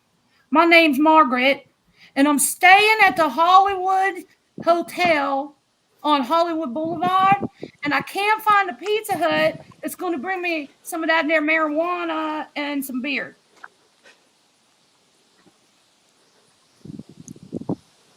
Hello? Okay, so we don't sell beer at this location. What location do you sell it at? I don't I came to LA and everybody said I could get some beer and some marijuana at any store.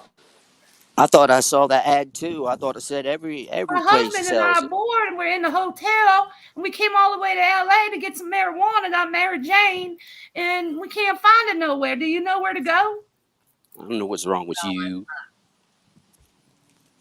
So we can't order that there, huh? It don't work like that?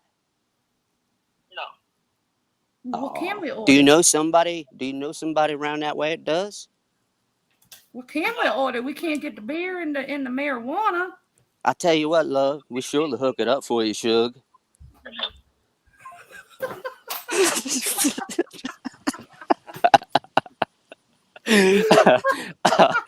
Anyway, I was trying to get away from the Saul voice.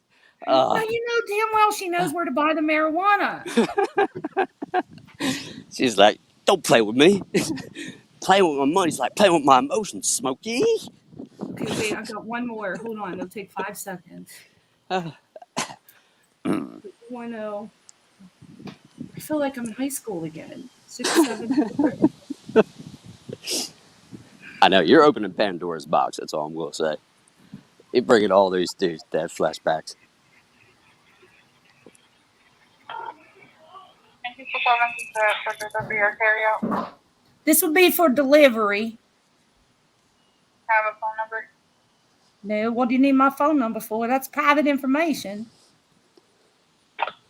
That's a privacy violation, ain't it? Dang. All right, I quit. Yeah, we'll come up with some good ones. Order a large pizza and a pound of marijuana. Oh crap. Well, my friend, Oh, this has been very interesting. I do got to run, unfortunately, but All right, yeah, go ahead. we got Leanne to with us. we got to get it on. All right. Thank you for coming up. We're gonna do a prank call segment, and we're gonna put it in the community chat post, and people are gonna give us our ideas. Yeah, I think that last one. I think that was a good one. Especially, you mean to tell me we can't send you a picture? No.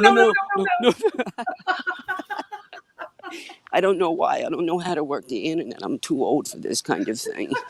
You guys are being really, really mean. You bunch of ass clowns. It smells like roadkill and recliners down there. All right. Well, I do thank you for having me. This was I love fun, when you and come. much love to all of you in chat. I'm sorry I've been awful. Oh, of course, I see Irvin down there. What's up, brother Irvin? Tits up, sugar beet. Yvette, what's going on? We didn't lose too many people. You can tell our mischievous subscribers from our non-mischievous subscribers because our mischievous ones stayed. I was pretty corny the first couple of calls, but that last one, that was pretty good.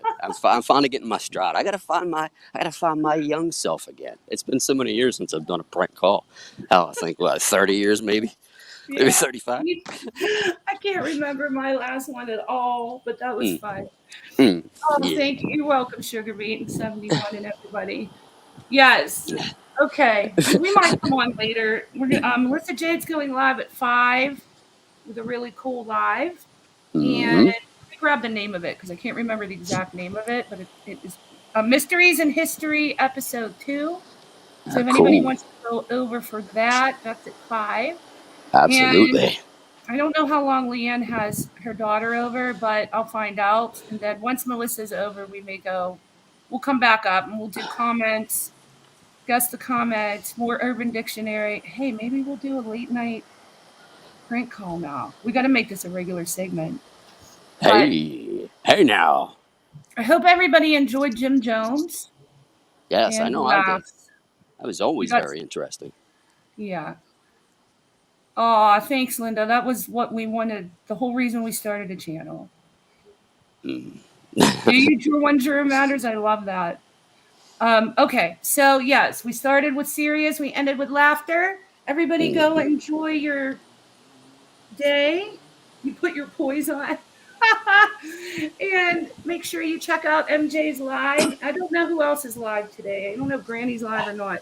But we will see you all tonight probably. So have a great day. Thanks, Woo Helper, for coming up. And thank you Bye, for having everybody. me. Much love, everyone. Have a great one, guys. See you later. Thank you, Tits Up.